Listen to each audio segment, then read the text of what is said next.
Good evening, everyone. Welcome to the Marine Clean Energy Board meeting for Thursday, October 2nd.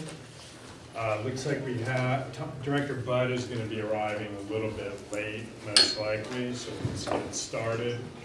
Item 1, board announcements. Doesn't look like we have any this evening. Item 2, public open time on matters not otherwise on the agenda. Yes, please go up to the podium. Actually, do we have a microphone? Can you hear me? Yeah. I just wanted to say hello. I'm Chris Brown. I'm with Main Street Moms, which is all volunteer citizen action group. And we were involved in the launching of Marine Clean Energy, our pleasure and privilege. And we've sort of refocused our limited energies elsewhere, but we still advocate in the community for Marine Clean Energy and ask everyone we possibly can if they've signed up for Deep Green. And and also some of us go to Sacramento, the 2145 thing, but none of us is an Ed Mainland or anything like that in terms of advocacy. But I feel like it's time for me to kind of update myself on what's going on. It's nice to see familiar faces and new faces, Richmond, and well, not here yet, but in Napa. And although, well, what I wanted to tell you, well, I want to update myself by seeing the new faces, and then I'll do my reading and my homework, and bring back to the group what is the update and how well we are doing in addressing the mission, the stated mission of addressing climate change. I was at the New York People's Climate Rally 10 days ago, along with 400,000 other people. And the other thing I wanted to tell you was that we assigned ourselves, the Main Street Moms, to go and talk to other people, what brought them here and to the march, and what message was working.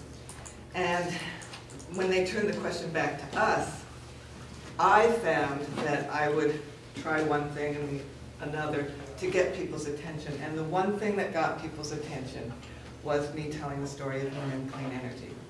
And it was so exciting, and people had no idea that citizens with others could make this happen. So that's all I wanted to say.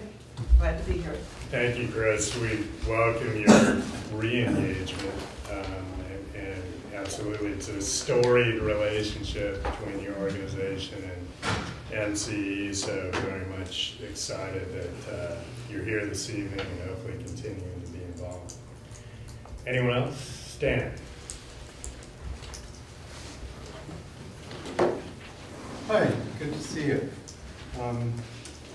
Some really big, exciting changes in the solar industry. You should announce yourself. Stan Tiburon, you guys from the beginning here, but this is really, really big, exciting news. I was at the Intersolar Conference, the largest solar was in San Francisco in July, and I'd just like to report to you some really big changes that came in the highest levels of the solar in the government of all places. The IRS changed their definition of what solar is. So now you, as a government body, what this really is exciting, that you can now get bonds, you can put it out and get bonds for the solar parts, not the module itself, but the racking, like for example, a shade-covered farmer's market, where you need a really, really big multi-million-dollar rack to put the solar on that's strong enough for our winds. That's now considered real property. And when you're building something that's real property, the tax rules change, but you can write bonds on it through the PACE program. And so this is really exciting, because the farmer's market is talking about putting up a flimsy tent, it'll just blow away. Let's make something that's solar-powered farmer's market. We could put a megawatt in that parking lot. I went through with solar contractors, and we could also run the Civic Center from the megawatt that would generate, and zero out the Civic Center's electric bill. That's all very doable now with these new things, and because there's, we voted to have a permanent farmers market and get funds that way, but now the structure itself can be funded through you. The other big exciting news, there was 5 changes in the higher level, and what's the highest level of solar investor, he's the 8th largest solar network of lawyers in the world.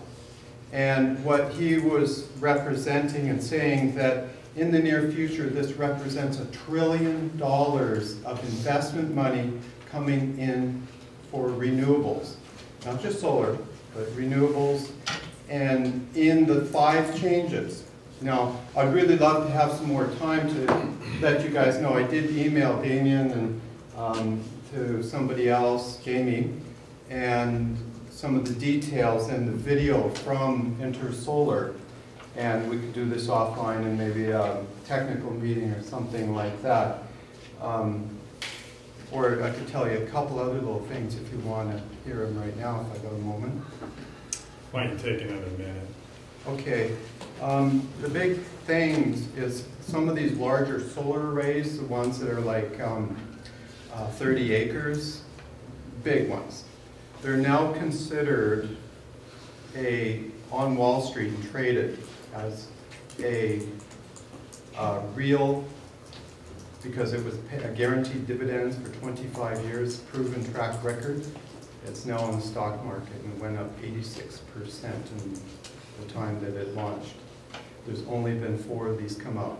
Now you guys are a government, you have 401k government money. Let's direct our money there instead of to the coal industry and oil industry, which is most of where the government funds went to your pensions of mutual funds and mortgage-backed securities, which nearly lost everything. So this sort of ability to direct your own money towards the solar industry is really, really big, exciting news, and I'd like to share more of it. But just one other quick one sentence here. The other really big, exciting thing, first France started, now Japan is doing it, of covering the water reservoirs with solar PV. It did 5 things. It's reduced evaporation. There's ½ an inch a day of evaporation at this time on our water reservoirs. It cut it down to really, really minimal evaporation. It stopped the water from getting so warm in algae. And then the power right on top of the water was able to run pumps for irrigation and ozone, so we don't have to have so many chemicals in our water. And the big thing is that on irrigations, it looked like a big giant dock and would have a lot of solar arrays on it. And most of these places are really good places because the new technology in solar has made it much more safer. There's a lot of bureaucracy of putting them on electricity on water, but it's totally safe now with some new technology. And but I hope that you guys as supervisors here talk to Marin Water Board, because I'm really concerned about these guys in charge of spraying herbicides, a very toxic chemical called glyphosate, spraying it into our water. I'm really concerned about them poisoning our watershed. And they're not testing for glyphosates in our water. They'll test for everything else except the poison they're going to spray. Thank you. Thank you. There was one more thing. I'd really love to have more time, but I understand. Any further public open time discussion? Okay, seeing none, we'll move to item 3, report from Executive Officer Don. All right, well, I'd like to start by welcoming our newest board member, Director Wagon Connect from NEPA. It's great to have you here. Director Wagon Connect was sworn in at our retreat, and so this is the first official regular meeting that he's been able to join, and we're really excited to have you here. So thank you. Extend a warm welcome. And I won't vote on the minutes this time. Okay, fair enough. Me neither on this one. Yeah. The next item is, I just wanted to let folks know that we're going to begin the practice of doing roll call votes. So in the past, we haven't done a roll call vote, and we think it would be a good idea to do that going forward based on some recent changes in the legal world. So the way it's going to work once we get to an action item is Darlene Jackson will call the roll for each person to vote individually, and I think you all are probably used to that from your councils and boards of directors, but just wanted to let you know that's how we're going to do it starting tonight. Next item is I wanted to remind folks that we have a field trip scheduled to visit the Calpine geysers coming up on October 23rd. It starts at 8 a.m. It's a full day event from 8 to 5, and many of you are already signed up to go to that. I think we're full. We may have one open seat at this point, but if you need any details on logistics, feel free to reach out to Darlene. Katie Geyer, who's been coordinating that, is going to be out for the next few weeks, but you can certainly get help from Darlene or Emily on our team if you have any questions about logistics. We hope to see many of you there. The next item is I wanted to let folks know about 2 events that are coming up soon. The Draft Climate Action Plan update from Marin County has been posted on their website, and they are seeking public input on the draft plan. They're going to hold a workshop next week on Monday, October 6th at 6:30 at the Marin Center Exhibit Hall. Everyone's welcome, so feel free to spread the word about that. If you need more details, you can contact Darlene. And then the other event I wanted folks to know about is an event that's sponsored by the Power Association of Northern California. This is the CPUC Modernization and Reform Talk that's going to be presented by a guest speaker, Edward O'Neill, who's the Senior Advisor for Modernization and Reform at the CPUC. So it should be an interesting talk. I believe Director Haroff has already signed up, and possibly Director Connolly as well. We get a discount as a PANC member, so for those of you that are interested, again, contact our office. Darlene can help you get registered if you're interested in going. Typically, these are just middle of the day events. They serve a lunch, they have a talk, and then folks are usually out of there by 1 or 1:15. So let us know if you need more information on that. And then the last item I have this evening is a little bit of a show and tell, and I'll try to make it quick, but I'm going to come up here so I can see. I feel like I'm stealing Greg Brenn's thunder a little bit here, because Greg did a really interesting field trip last week to visit some of the renewable sites that we have in development in the Central Valley. And he took a lot of photos, and he wasn't able to be here tonight, so I'm sort of giving you a preview of what we're going to talk more about in TechCom. And this is just to give you a feel for what's happening because of MCE in California. Very exciting. So we have 3 contracts that are already under contract. We already have power purchase agreements in place. And then one that is actually coming to your board tonight for approval. The 3 that are already under contract are the Recurrent Energy Kansas site, 20 megawatts of solar. We're going to see some photos of that. The EDP Rising Tree Wind Facility, which was approved at our very last regular board meeting. That's 99 megawatts, big one.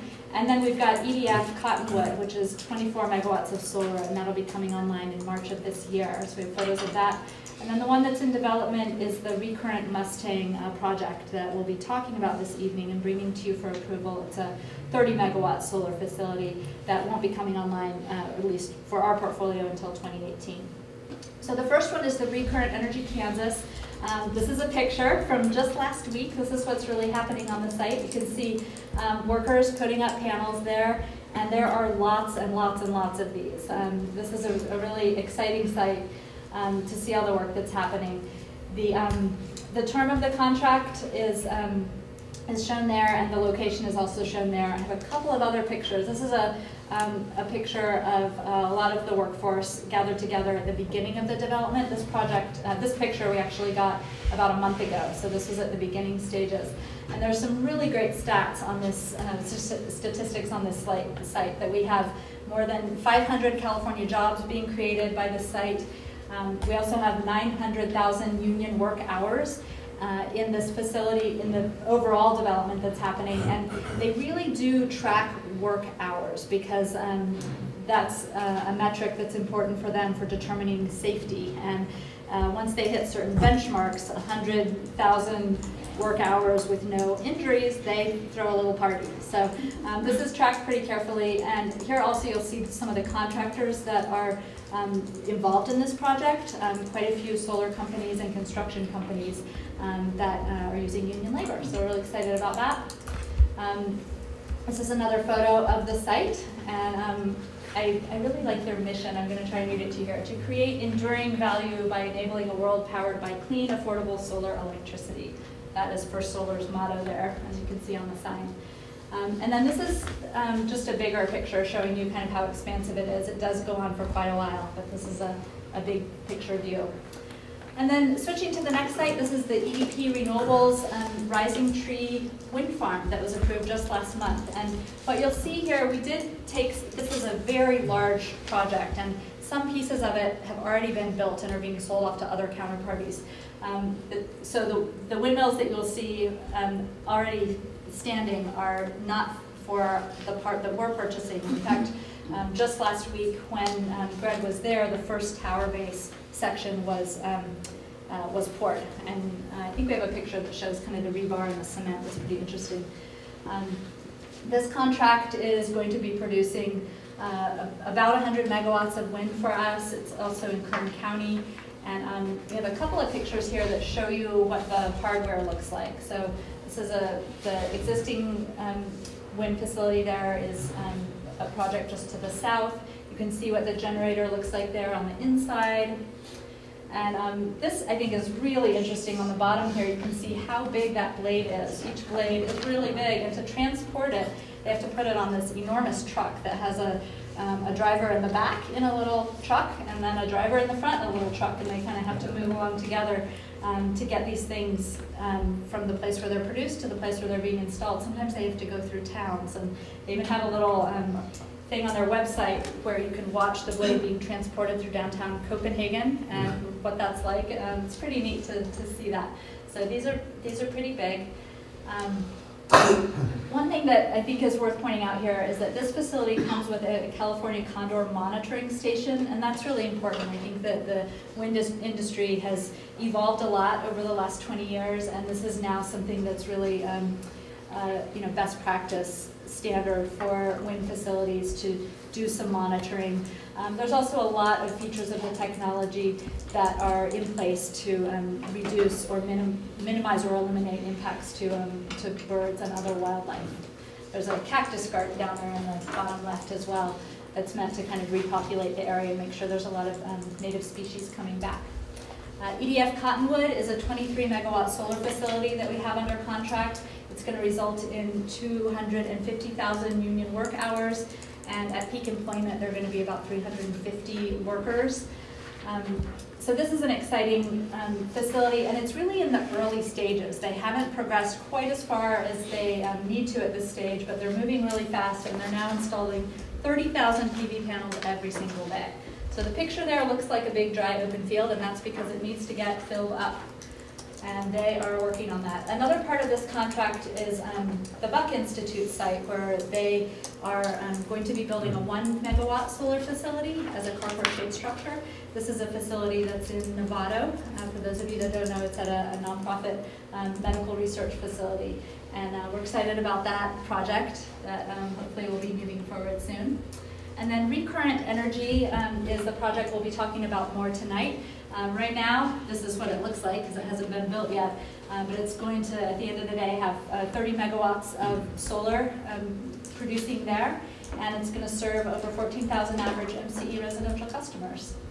This shows you what it's likely to look like. This is a project to the south. It gives you a sense of the technology that they'll be using there. So sorry for the lengthy report this evening, but I wanted to give you a feel for what we saw last week, and that's all that I have.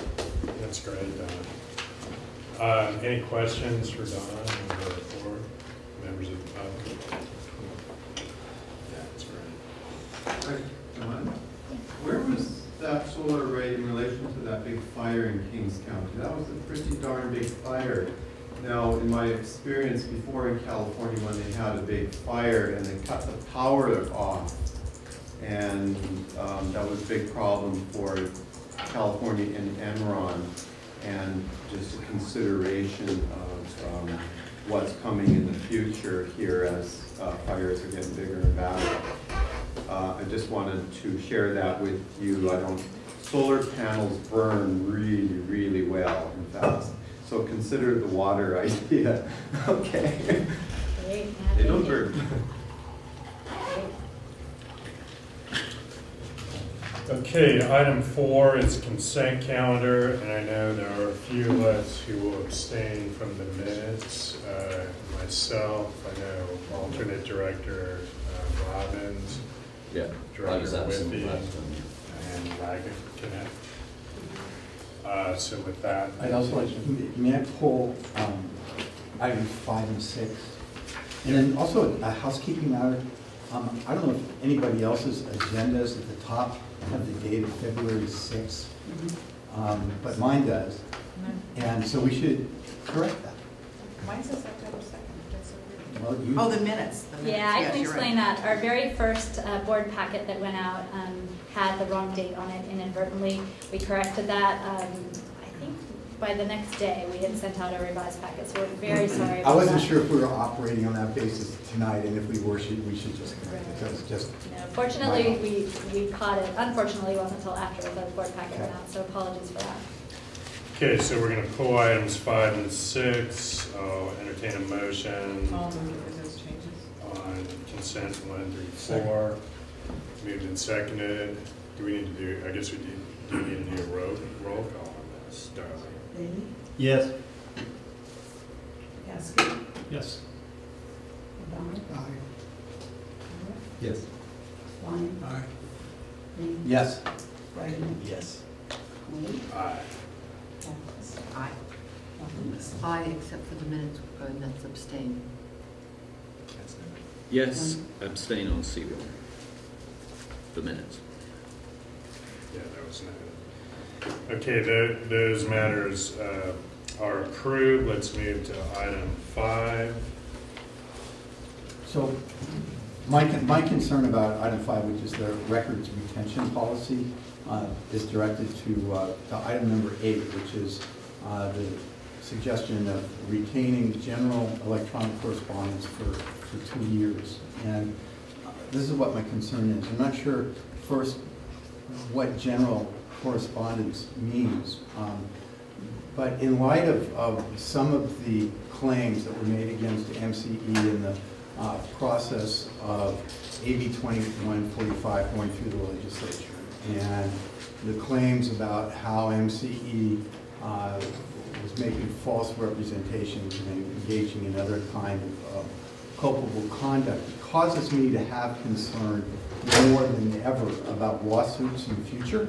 And lawsuits generally take a long time to get going and a long time to finish. And for example, a fraud claim, the statute of limitations is 3 years, and it's subject to the rule of discovery, which can delay its onset even more. And so if there is correspondence that could help us, that evidentiarily cover ourselves in the future, and we've prematurely eliminated it, that would not be a good idea. So that's my concern about item 8 of the retentions policy that I wanted to raise. Yeah, I'll make a couple of comments and then Beth will probably want to weigh in.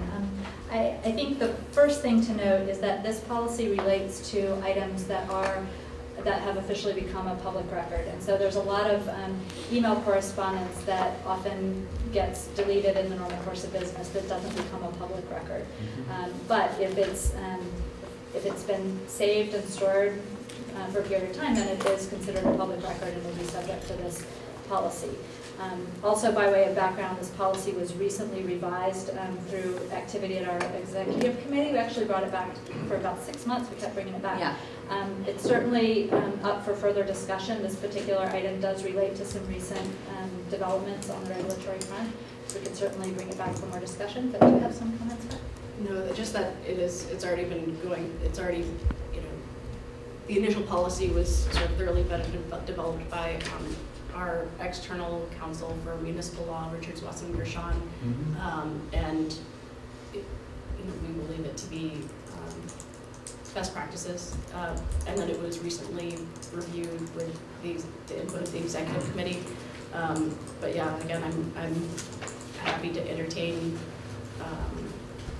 proposed revisions. Well, I'm sure it'd be adequately on the radar screen of the municipal council, and I'm happy to defer to their judgment. It was something that what caused me some concern. On that particular item, what was the initial recommendation to council? Do you recall? 2 years. 2 years, okay. Because I know overall this has gone through probably, as you put it, several months. But that was the initial recommendation on that item. So I'm fine with deferring to this judge. I'll second that motion. Is that a motion for? Let me just deal with my other one first. Maybe we can be Sure. more expeditious rather than have to go around and individually vote too many times. And that has to do with the amendment to the Troutman-Sanders agreement. And so as I understand the staff report, we've used up the $50,000 that was authorized last March by now, and that their function is providing advice with respect to power purchase agreements. Absolutely, yes, correct. And so could you just fill us in just a little tiny bit about why there's the need for the extra amount now?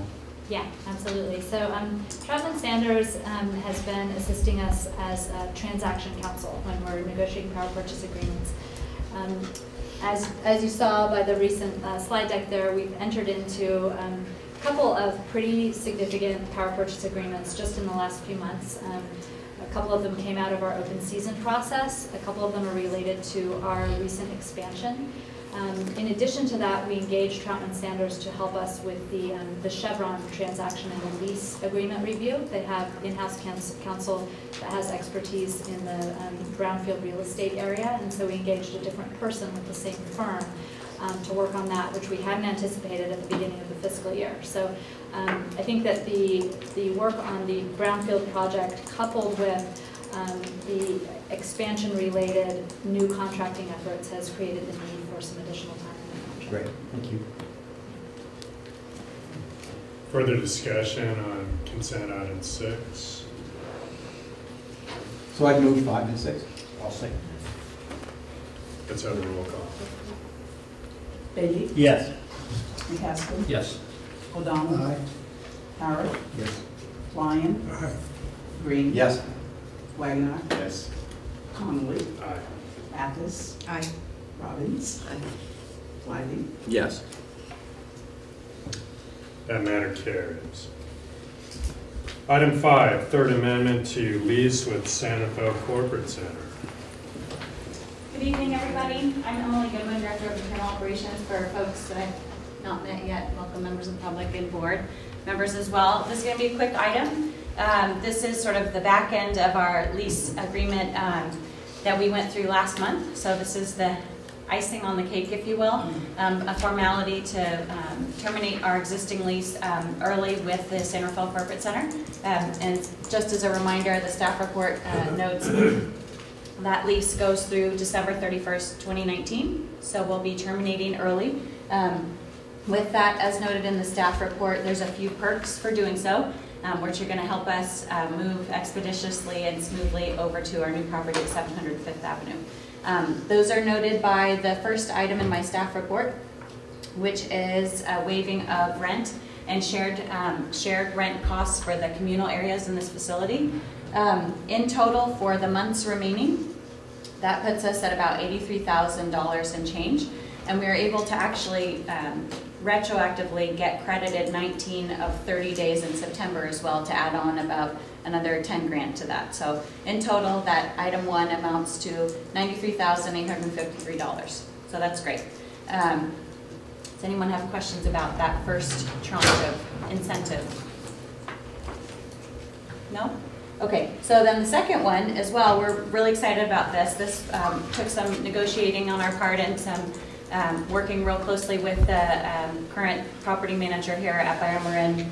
We were able to negotiate $400,000 in payment upon successful evacuation of the building by February 28th of 2015. As you folks know, our move-in date for the 700 Fifth Avenue is in early March.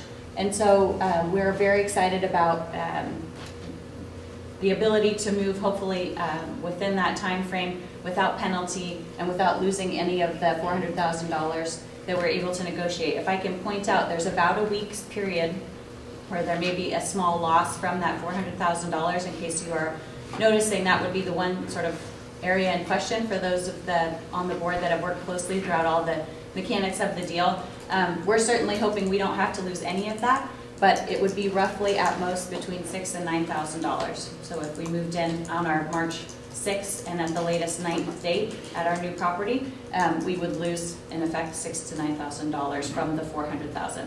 So it's really a very insignificant amount. If you can recall, this $400,000 was something we negotiated sort of at the last 6 to 7 weeks of the deal. Initially, we had to move out at the end of this calendar year, and that tranche of money was not even available to us.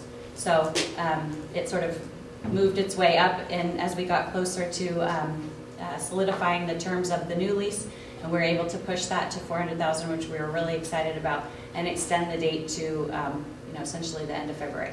So that's the second item on the staff report, and those are the real key terms of the termination agreement. Obviously, we don't have the right to renew again after this agreement is signed. There are some other formalities within the language in the agreement, but I don't know that they're as riveting as the other two that I called out as an incentive to move. Does anybody have questions? Well, very good job, Emily. This negotiation really came together well. Yeah, thank you. Thank you. And to echo my comments from last board meeting, thanks to all the folks that have participated from the board in the process, thanks to all the staff, and it's been a group effort for sure. So we're happy. We're happy about where we've arrived. And I will continue to update folks as promised, not related to this termination agreement, but the new lease, obviously, on progress, on photos, on renderings, all of that stuff to keep you up to date. And we'll probably address those in XCOM and then present to the board when it's fully baked and interesting enough to present real sort of milestones and tracking of those. Great, good job. Any further questions for Emily on the proposed third amendment to the lease? Members of the public? Do I have a motion? Yeah, move approval of the third amendment to the lease with San Rafael Corporate Center. Second. Roll call. Haley? Yes. McCaskill? Yes. O'Donnell? Aye. Harris? Yes. Lyon? Aye. Green? Yes. Wagner? Aye. Connolly? Aye. Athos? Aye. Robbins? Aye. Whiting? Yes. That matter carries. Thank you. Getting used to the roll call. Pretty quickly. Item 6, resolution approving City of Benicia as an MCE member and authorizing Amendment 9 to the MCE JPA agreement and submittal of amendment to MCE revised implementation plan adding City of Benicia. Another exciting item. Great. So many of you have been hearing about the work we've been doing with Benicia and the study that was recently completed. It was actually teed up for technical committee this month, but we weren't able to bring it because of quorum reasons. But we've had the draft report out for about a month now, so we talked about it a bit at the retreat. The City of Benicia has expressed interest in membership as far back as, really early in the year, and it was June that they formally approved a contract to have us do the membership study. The membership study came back. I won't tell you the results because I don't want to steal John's thunder too, but the report is complete, and you're going to hear the results, and then we have a couple of follow-up actions that go along with that. One thing that's just worth pointing out is that when Benicia requested membership, we went through a board approval process really subject to the outcome of the study being positive, the quantitative analysis being positive, as we've done with the other new communities that have expressed interest. So what you're going to hear tonight is a presentation of the results and whether they were positive, and if so, why. And if you have any questions, you can ask them at that time, but we're going to hear a presentation from John. Do we have anyone here from Benicia this evening? No, they weren't able to be here this evening, but they do have a meeting coming up on Tuesday where they'll be considering this item. Good evening, everybody. Nice thing about the roll call is there's no way I can forget anybody's name, right? That's good. So I led the analysis of the quantitative assessment of the Benicia application. And this is the third analysis that we've done since the enrollment of the customers in the city of Richmond. So this follows the same format, should be familiar to those of you who've seen it before. As you recall, we've gone through this with Napa County and San Pablo. This will be the third one, and then we have one more pending, which is El Cerrito, which is in progress. So I'm here to report on the results of the Benicia study. Before we get into the specifics. Oh, okay. Yeah, so if you can just follow along the slides. I have a little bit of a problem with the projector, but I think you have the presentation in the board packet. So if we can go to slide 2, before we get into the specifics of Benicia, just kind of an overview, a reminder of where MCE is today. So currently, MCE serves about 125,000 customers. Sales on an annual basis are about 1.3 million megawatt hours, and annual peak is about 250 megawatts. We also have some statistics on some of the characteristics of the power supply, which I think we're largely familiar, the renewable content and the low GHG emissions. So that is MCE, really, the customer base is serving today. Now, of course, we have Napa customers planned to be coming in February, and San Pablo, I think we're planning on enrolling those customers in May. So after that, those enrollments are complete, then MCE will have about just under 150,000 customers, about 1.6 million megawatt hours of annual sales, and annual peak of about 325 megawatts.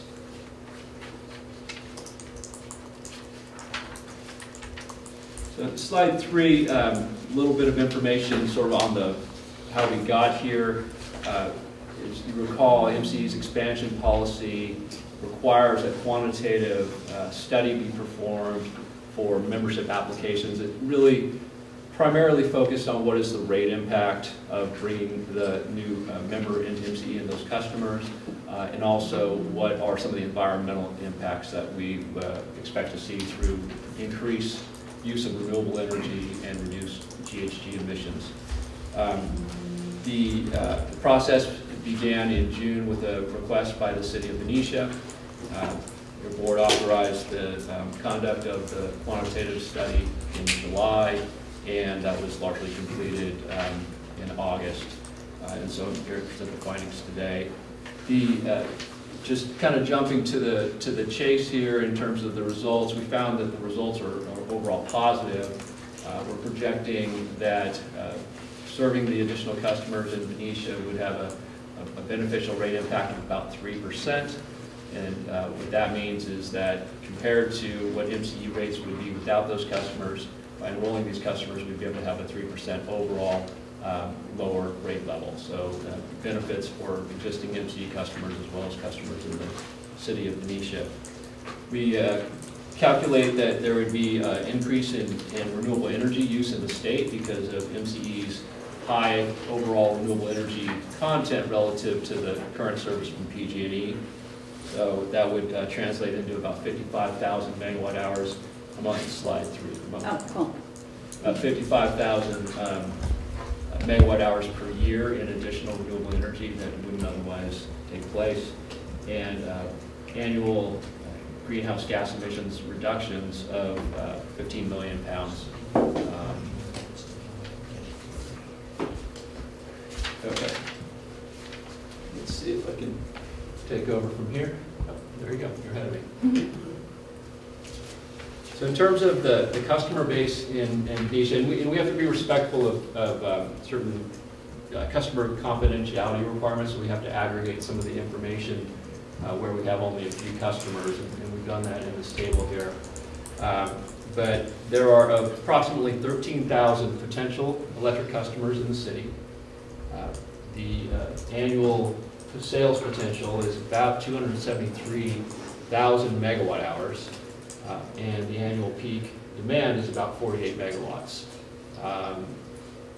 Some, I think, interesting things about the customer base in Benicia relative to MCE's current base is there's a large portion of the energy sales are in the commercial and particularly the industrial class.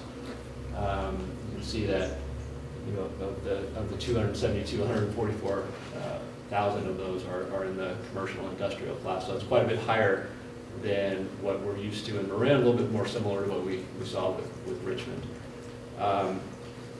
The overall, the average energy consumption per customer is higher pretty much across the board, a little bit higher in the residential class. In other words, the typical residential customer in Benicia uses more energy than in Marin and in Richmond. And that's true for commercial and industrial as well. So overall, on average, there's the average usage for the Benicia customer base is about twice as much as the average usage for the current MCE customer base.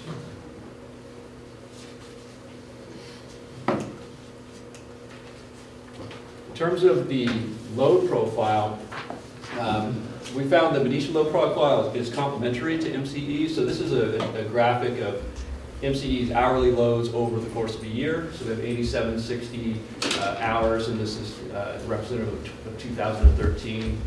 And you see we are essentially most of kind of a winter peak. We have some spikes in the summer, but the energy, most of it is kind of consumed in the colder months, December and January. And then we start kind of tailing off. Benicia is a little different, particularly kind of in the springtime here, and then moving into the summer. That's where the majority of the energy comes in. You can see this kind of disjointed piece of the chart here, and that's really what's happening there. That's related to the industrial load. So some of the industrial load is kind of tailing down a little bit there and then picking up in the subsequent months. So you see that little dip there. But overall, if you were to overlay this load profile with the current MCE, what you'll see is a flatter overall profile. This is similar to what we found with the Napa load shape. It's complementary. Ultimately, that reduces our power supply cost because it's a less costly load to serve when you have a flatter load as opposed to these more peaky loads. So that's a good thing. In terms of the rate assessment or the rate impacts, we're using the same methodology as we used in the previous studies, and by that we look at the projected incremental revenue from the new customers compared to the projected incremental costs of serving those customers. And the surplus then is assumed to be used to reduce rates for all customers. We show some of the assumptions that were used in the study. Again, consistent with the previous studies here, we've assumed about a 20% opt-out rate. And in terms of timing, we've assumed that the expansion would occur in April of next year. Actual timing, may vary, give or take a month or two, but that's a convenient start date for the analysis just because it's the start of our fiscal year, so it's more of a analytical, simplest, a way to simplify the analysis more than anything.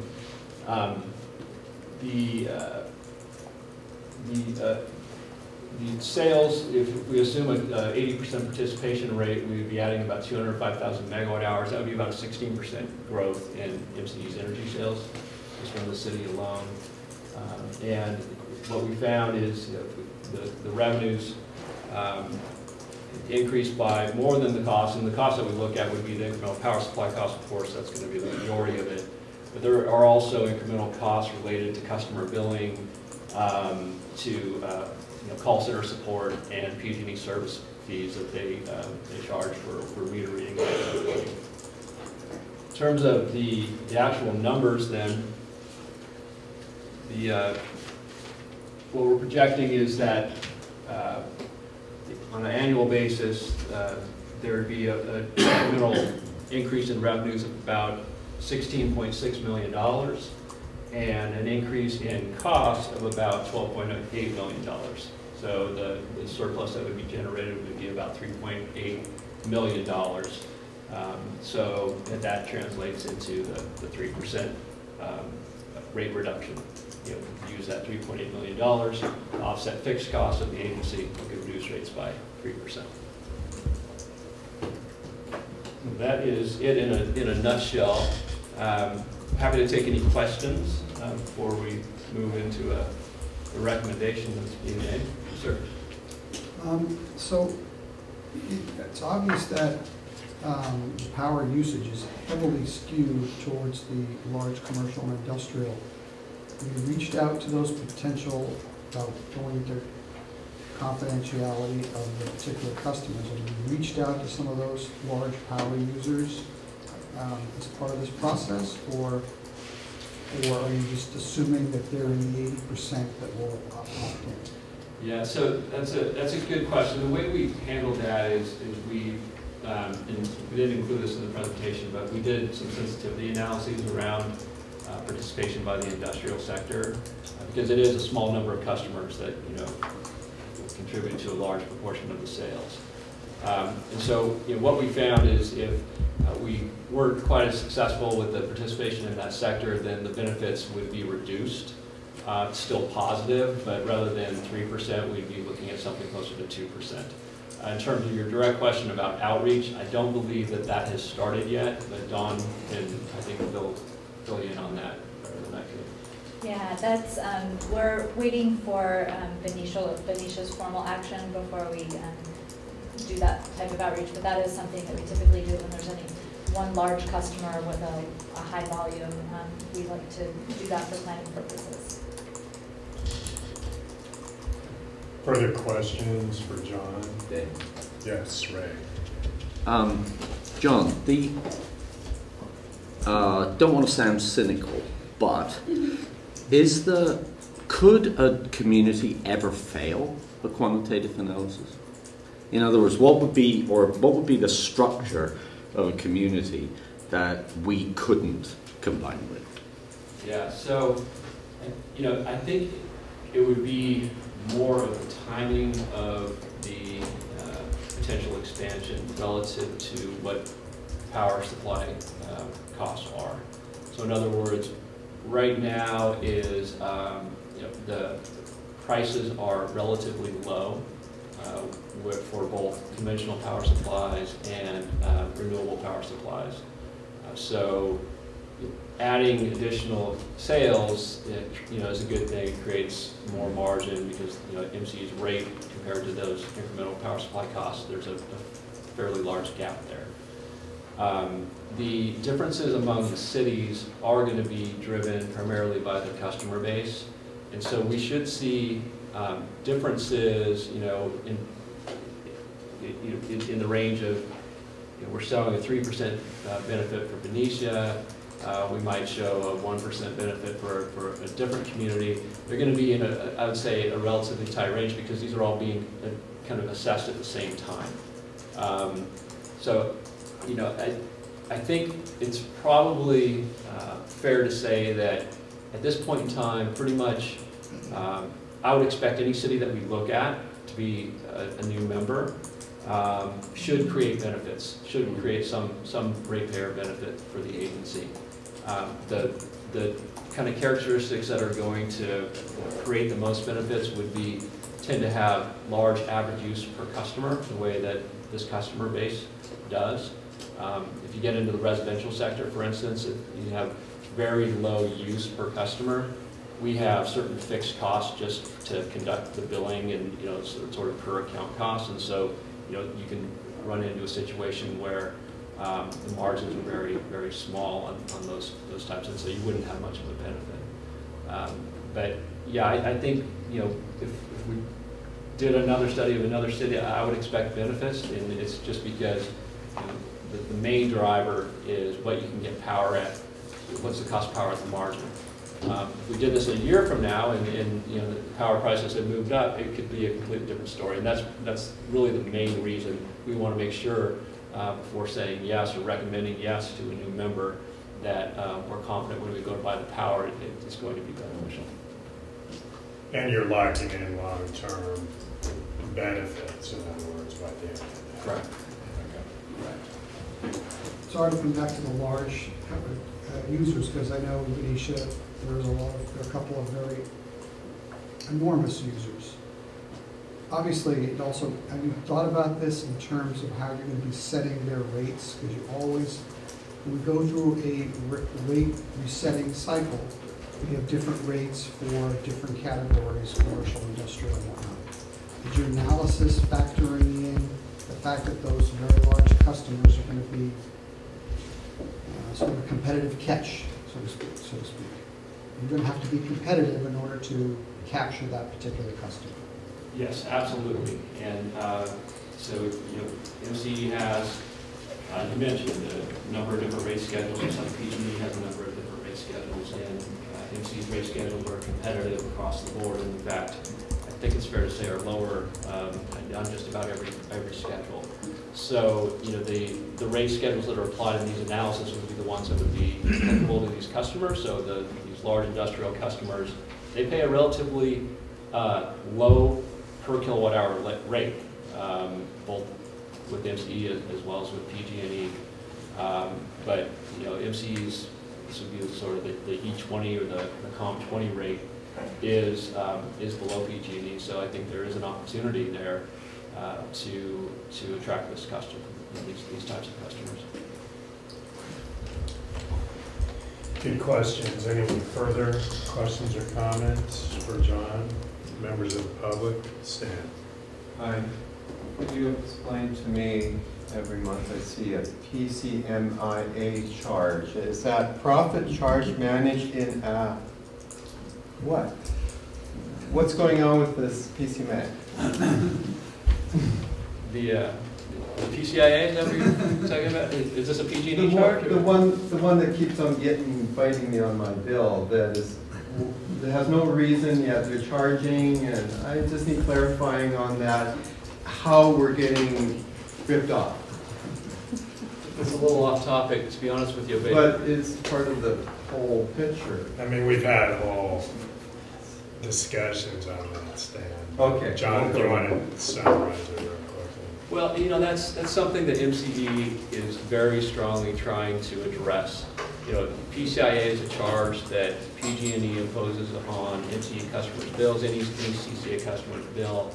It's to essentially protect the utility from the loss of customers, and it's something that Beth in particular has tried very hard over the years to tackle the CPUC. We've been able to bring it down. We're still working on it, but bottom line is that's a PG&E charge, and it's really a charge that's designed to protect them from loss of customers, and either you can think of it lost profits by the utility, or what they'll say is protect their existing customers from bearing a higher portion of costs as customers leave to a better service of MCE. So it's a whole other topic of conversation. Kind of worms. Yeah, it's a long story, and Beth loves to talk about it.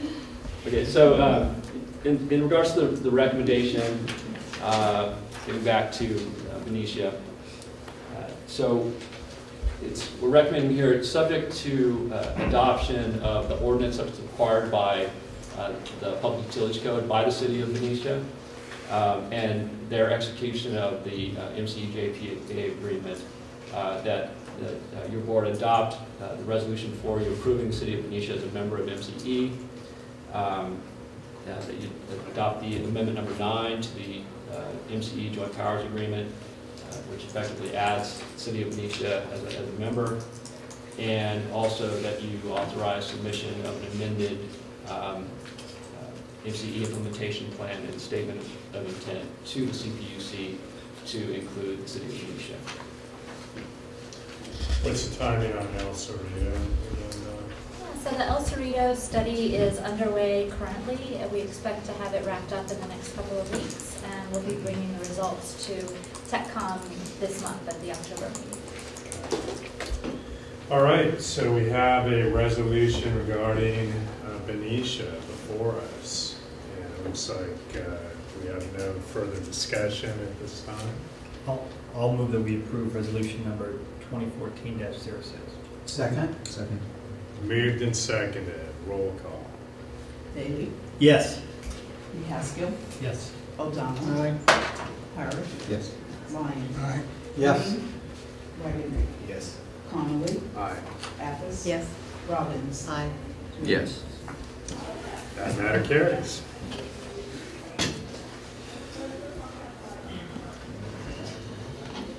Okay, moving to item 7, power purchase agreement with RE Mustang.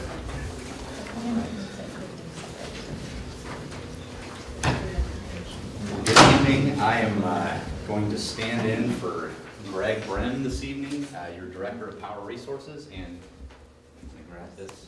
Is that why you agreed to be Well, That's a great my wife wishes I did. That was good. But Quick.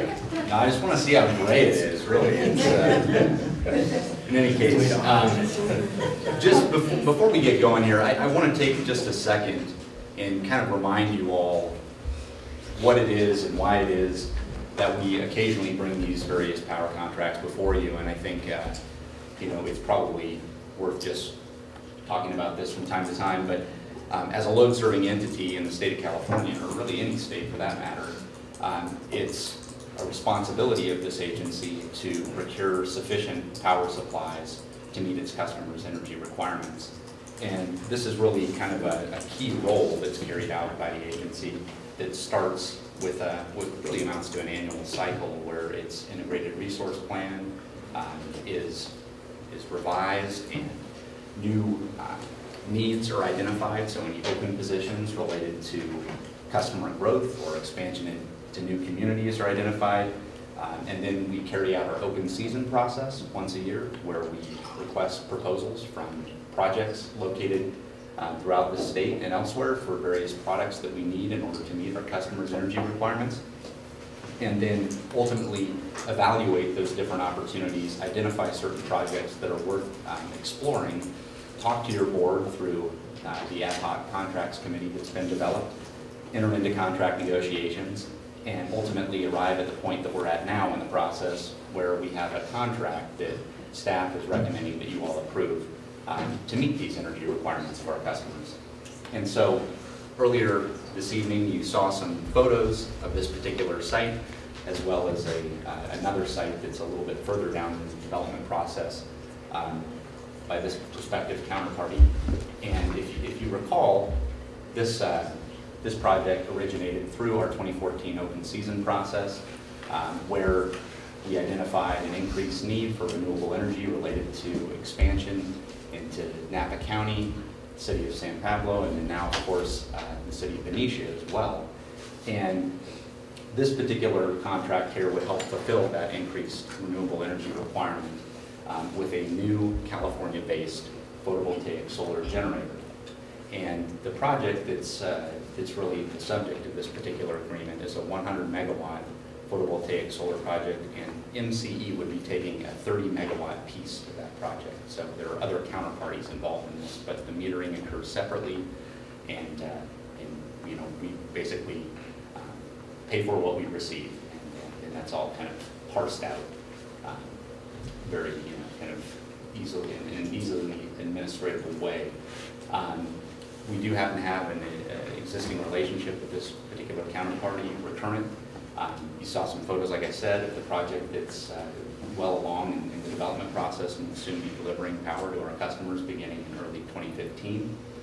And just want to take a minute also to remind you of the product that we'll be buying from this particular project. And I think here, if I get the button right, this line here in the table is really focused on one of the key pieces of the renewable energy puzzle in the state of California. So as you're well aware, we have a renewable portfolio standard in this state that gradually increases with time to a level of 33% in 2020. And one of the key pieces of this puzzle is something called Portfolio Content Category 1. And that's otherwise known as Bundled Renewable Energy or Bucket 1 Renewable Energy. And you'll notice here that over time, we move through this series of compliance periods One of them we've already got through.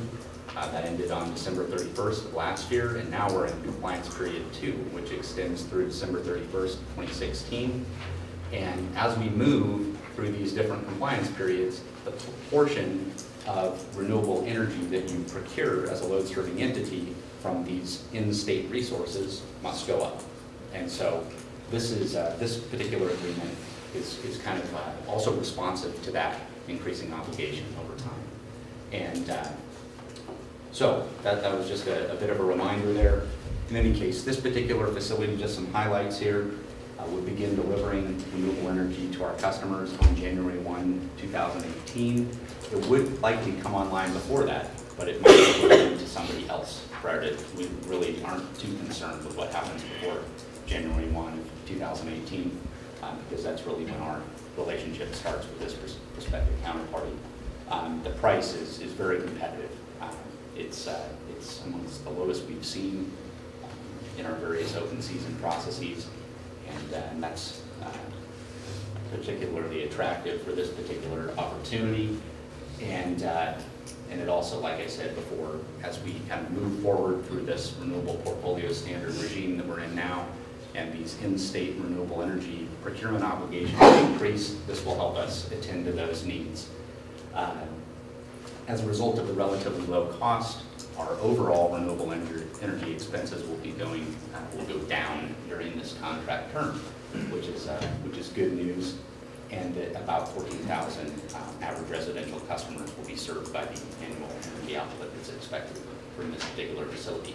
The last point here is something that I want to bring up because it's relevant from a regulatory perspective, and that is that load-serving entities that also use short-term agreements to meet their renewable portfolio standard obligations must periodically engage in a certain minimal amount of long-term contracts. And so, if you recall from this slide, we have 3 different compliance periods, and in each one of these compliance periods, you must meet a certain minimum long-term contracting requirement. So, one of the nice kind of regulatory features, if you will, related to this particular contracting opportunity is that it would fulfill that long-term procurement obligation for compliance period 2. So that's just something else I wanted to highlight briefly. As far as the project is concerned, it is photovoltaic solar. It will likely use a single-axis tracking technology. Pretty basic there. It's located in Kings County, and Greg pointed out that it's 185 miles southeast of San Rafael, so kind of a regional project, if you will. The delivery profile will typically be a peak profile that you'd expect to see with photovoltaic solar, and the energy will be delivered on an as-available basis. So if a cloud goes by and energy is not available from the facility, we won't get it. But when it is being produced, we will. And as previously noted, this will be a 30 megawatt chunk of a 100 megawatt project, producing about 84,000 megawatt hours a year. The contract term is 15 years, extending from January of 2018 to December of 2033. As also previously noted, Recurrent is an existing counterparty of MCE's, and we've kind of gone through the vetting process with them, had a relatively good experience.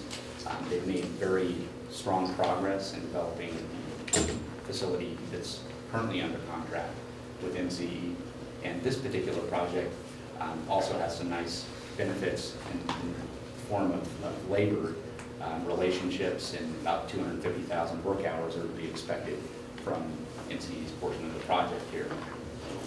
There is one concern that I think is probably noteworthy, and that's related to the federal investment tax credit.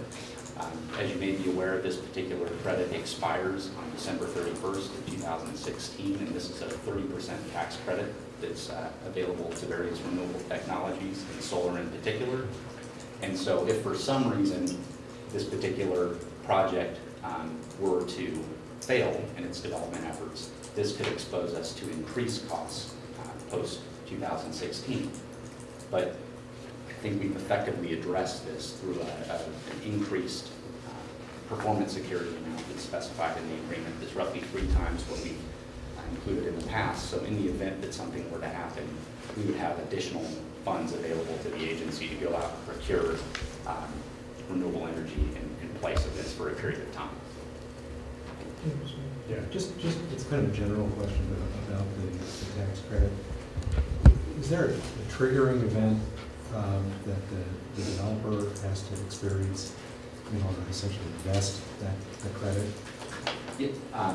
Not being an expert, I will say my understanding is that the facility needs to begin delivering power in order to fully vest. And to begin delivering power, it's not construction? Oh, no, that there, yes, actually, so that's why the January 1, 2017, this is going to come online before we enter into the agreement with this particular contractor. And then in the event that something were to happen and they couldn't deliver, that's the reason there for the performance security. So yes, they do need to come online. That's my understanding. Somebody, by all means, correct me if I'm wrong. But this is just kind of an overview here of what the investment tax credit entails and why it is that it's kind of a nominal concern for this project. If and when we ink this deal, how large of an open position do we still have over the next couple of years? Let's see, I turned it, John or Brian, been working on the right. The only real open resource needs that we would have would be on conventional power supply. So we would be well covered on renewables, really in excess on the bucket one relative to what the regulatory requirement is. But we talked in the last couple of meetings ago with that wind project. It's low cost, and we're using that to meet some of the bucket two and bucket three obligations. So what we would see is just some conventional power supply needs and some additional carbon-free power, so that we one of our goals is to maintain an overall greenhouse gas emissions rate of the portfolio that's below PG&E's, and so that's achieved both through renewable energy purchases as well as other carbon-free that may not be technically renewable, like large hydro. So we would still have some requirements on that front, on the other carbon-free, but probably no more renewables to speak of, large-scale renewables for a little while. Kirby, you mentioned one other goal that's furthered by this in the report, that the timing of delivery under the agreement is aligned with the planned reduction in renewable energy deliveries under the Shell Energy Agreement. Perhaps you can touch on that as well. Yeah, so sure. So through the various confirmation agreements that we've put in place with Shell over time, we have a kind of a phasing out of the renewable energy that will be supplied under that particular agreement. And if you recall, when this agency first commenced service to its customers, we were doing so under a full requirements relationship with Shell, where they were providing all of the basic energy requirements for our customers, as well as renewable energy requirements. And as we grew and entered into new contracts, there was kind of a piecing together of the volumes that were specified under those different transactions and these secondary agreements like this that we were entering into as well. And one of the things that was kind of anticipated as we moved throughout this relationship with Shell is that we would be doing more and more of these third-party power purchase agreements for renewable energy. And so we have kind of a declining delivery schedule under that arrangement, and all deliveries are essentially renewable energy deliveries wrap up in 2017. And you're satisfied that we're on track to meet the goal of phasing out the Shell contract on our timetable? Yeah, and well, and just commenting for here today on the renewable energy aspect, I think absolutely that's something that we've done effectively through this particular agreement, as well as many others, and through the open season process, generally speaking. So, as far as the broader agreement with Shell, I'll leave that to the board to figure out how that works over time. But with regard to the renewable energy element, that's certainly something that's been addressed. Beth has reminded me we need to refer to them as Shell Energy North America, which is different from the larger Shell. Just a reminder. Yeah. Director O'Donnell. So why the 15 years? Because we saw in the previous slide presentation that Don made about the various projects that we're already under contract with. They sort of are 2 to 3 year agreements. And now this is a 15-year agreement starting, but doesn't even start for another couple of years. Just can you give us some idea of why that long time frame for this? I mean, that's a big commitment in terms of pricing and whatnot. Sure, and I think some of the kind of the concern that you have about the term of the agreement, the reason for having a lengthy agreement like that is in part related to the price that we can receive as a result of entering into that longer term agreement. So, you all said that 3 years ago. What's that? You said that 3 years ago about a long-term deal, and you'd be crying right now.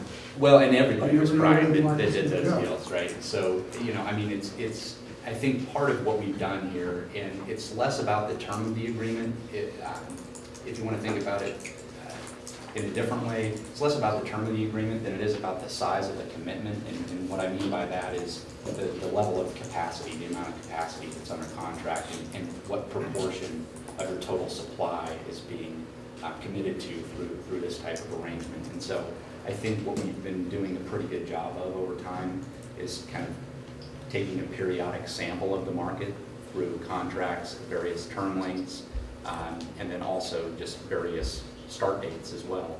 And so, I think the 15-year term is something that was mutually agreeable to both counterparties, and I think it's actually a bit shorter than some of the longer-term agreements that we've entered into previously, which are 20 and 25 years. And so I think what we're trying to do is phase these contracts in such a way where none of them will be dropping off kind of in concert at any one point in time, and it'll facilitate that ongoing planning process. But for a deal like this, when we're talking about 30 megawatts, while it sounds like a big commitment, and it is, it's not like going out and doing a 300 megawatt deal where we're putting truly all of our eggs in one basket. I mean, the price right now for renewable energy, and this particular renewable energy in particular, is really low, comparatively speaking. And so taking this size of a bite, if you will, makes a lot of sense at this particular point in time. And I would add, I mean, if you want to get new facilities built, you've got to offer a relatively long-term contract. Just the market isn't set up where companies are going to develop a project on a merchant basis, meaning they're just going to sort of speculate that the market will be there. It's, get the contract with the buyer, then build the project and finance the project, and it all pencils out, right? So that's just the way it works. I think if you're interested in short-term purchases, you're dealing with existing assets. Do the other 70 megawatts on the project also have the same length of contract? Do you know? I don't know, and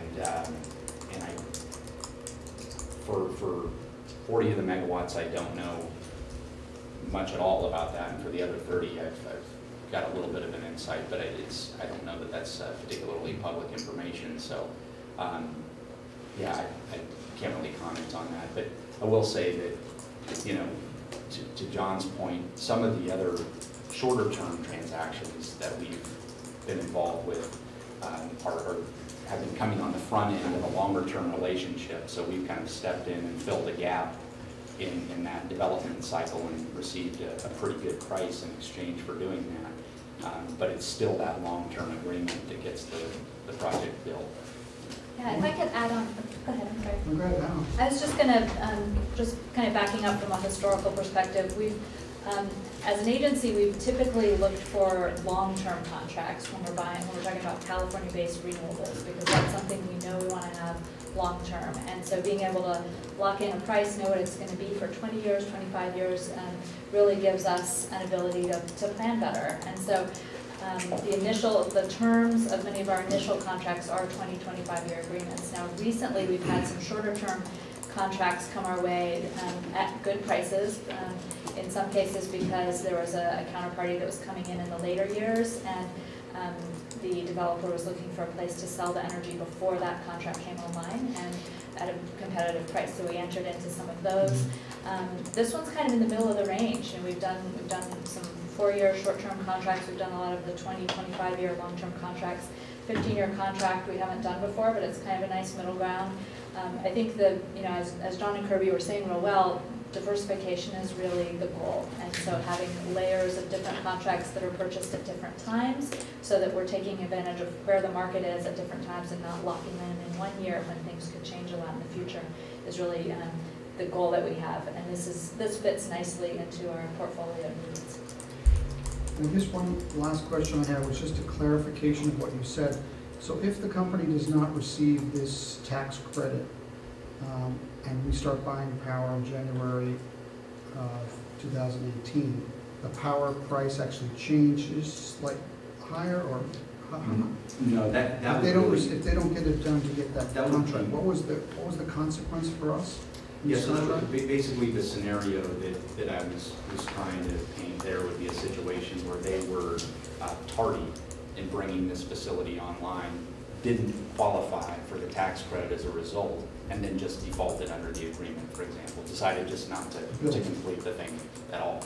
And so that would leave us in a position where we needed to fill that gap, and we would have to, performance security under this particular agreement to buy us a fair amount of time to go out and replace those expected deliveries. Insurance will come to us. Yes, that's exactly right. Yes. I noticed on what I downloaded, it says it's a draft, but there are several blanks. The contract price is blank, development security is blank, and the performance security is blank. Are there numbers that we should know about before this is approved?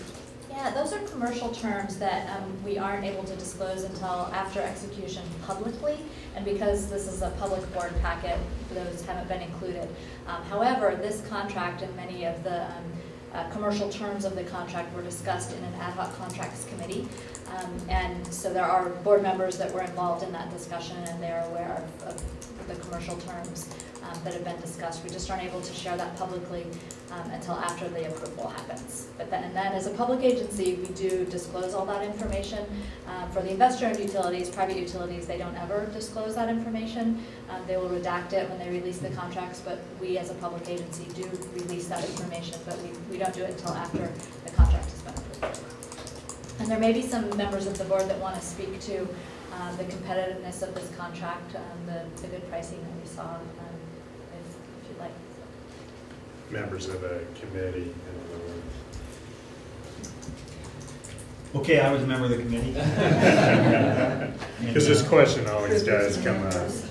And staff did an excellent job providing the sort of complicated discussion about relative merits of choosing, price point as well as locality and which bucket it's going to fill, and a variety of the things that we talk about in general ways. Those public policies get boiled down to the recommendation, and after hearing all those things, it's my own judgment that this fits well within all of those circumstances.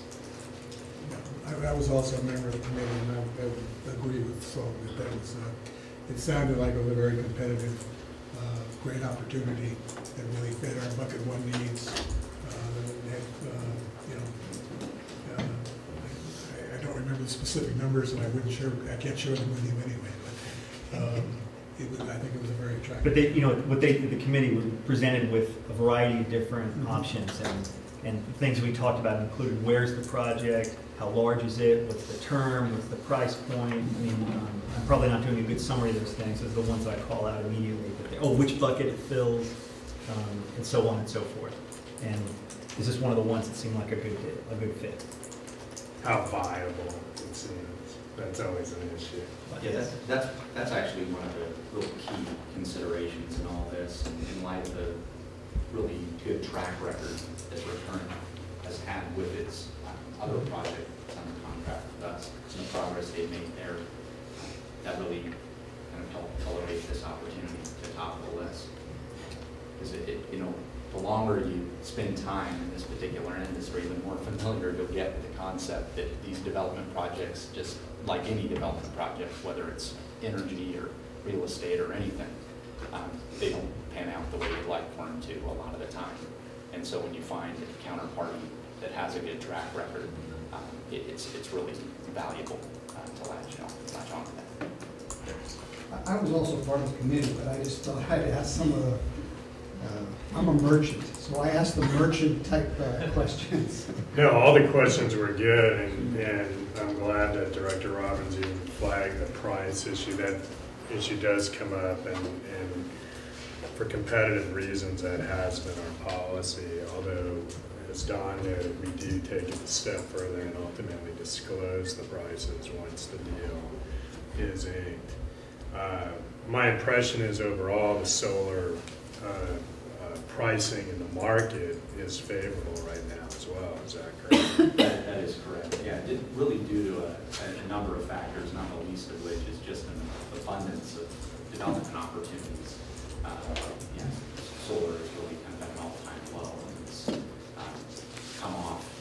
It's basically 25 to 30%, maybe a little bit higher than that.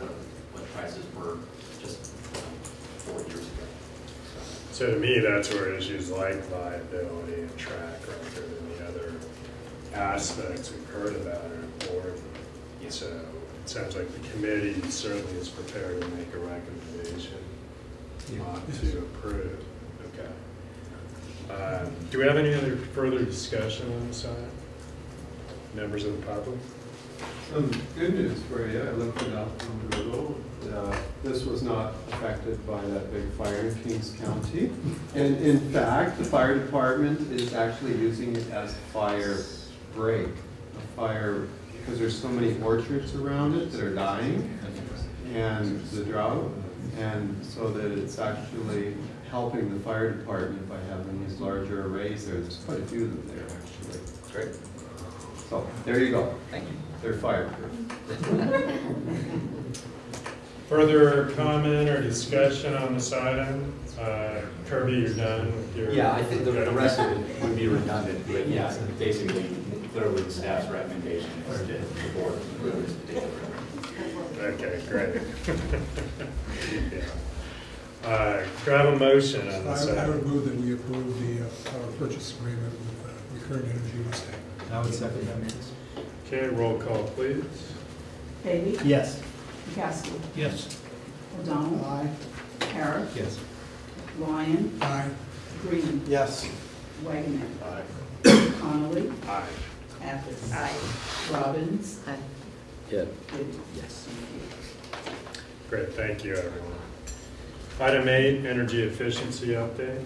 We're actually going to go out of order if that's okay. We need to take the regulatory item first, ahead of energy efficiency. It's throwing us off. We're using that. You missed the line. Wow, okay. Get reoriented there. Yeah, today I'm feeling a little under the weather, and so I'm not only not last, I'm not even next to last today. All right, so for the record, we're now addressing item 9, regulatory and legislative.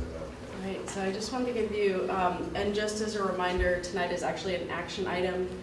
You'll see in the hard copies before you, there's a draft letter from the MCE Board to the Policy and Planning Division of the California Public Utilities Commission. I've been working with Director Connolly on this. And so we'll get to the substance of that letter at the end of my update. First, just a couple of interesting legislative items. First is SB 1414 was signed into law.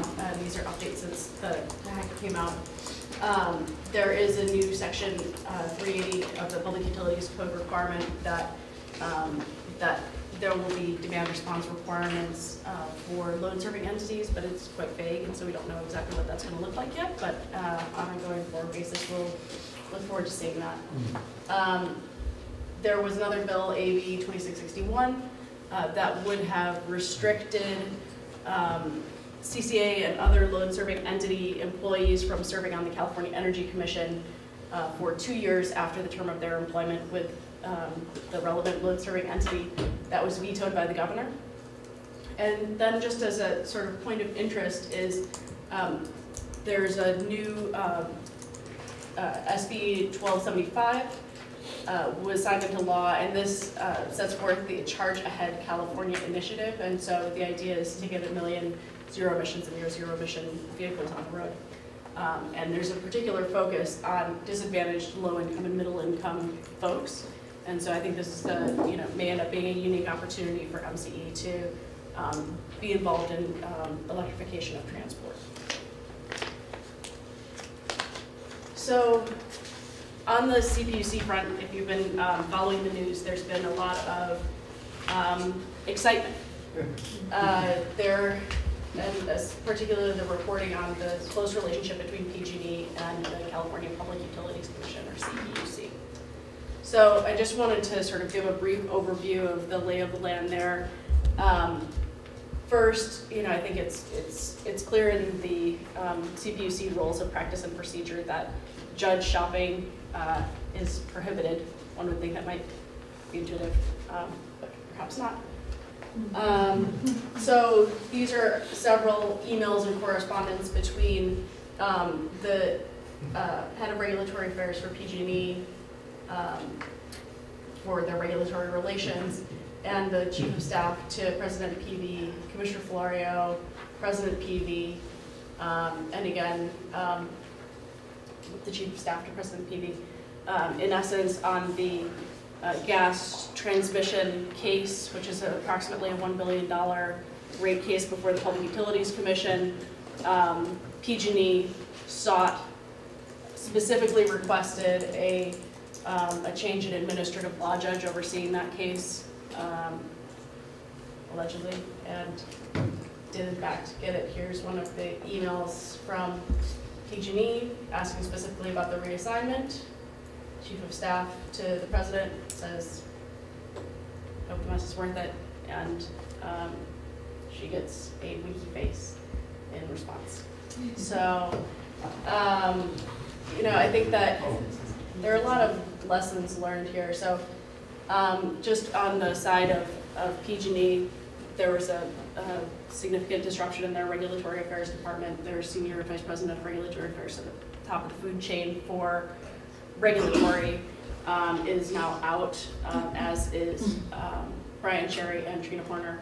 At the CPUC, Carol Brown has resigned as chief of staff from the post of chief of staff. She may, however, return to her prior position as administrative law judge. To be determined. That might be the case. So, I think there's a lot of lessons learned on our side. And so, I think just first, this is our perspective. We're civil servants, and our customers expect and deserve the most of us, and the very best of us. And so, we strive to be effective, efficient, trusted, and transparent. And that, out of this, it is, for me at least, it's a pleasure to be a civil servant. And we are very careful about dotting all of our I's, crossing all of our T's, documenting meetings with commissioners, issuing ex parte notices. Unlike in some circumstances, you can't have ex parte communications with decision makers so long as the proper reporting requirements are followed. And so long as the communication isn't prohibited, such as in the case of seeking a specific ALJ. One of our initiatives is we undertake voluntary ethics training for all of our staff. And so our most recent voluntary ethics training was in March of this year. And so we had Greg Stepanisic from Richards, Washington, Gershon come in and give an ethics presentation on a wide range of subjects related to open meetings, conflicts of interest, and other items applicable to our staff members. And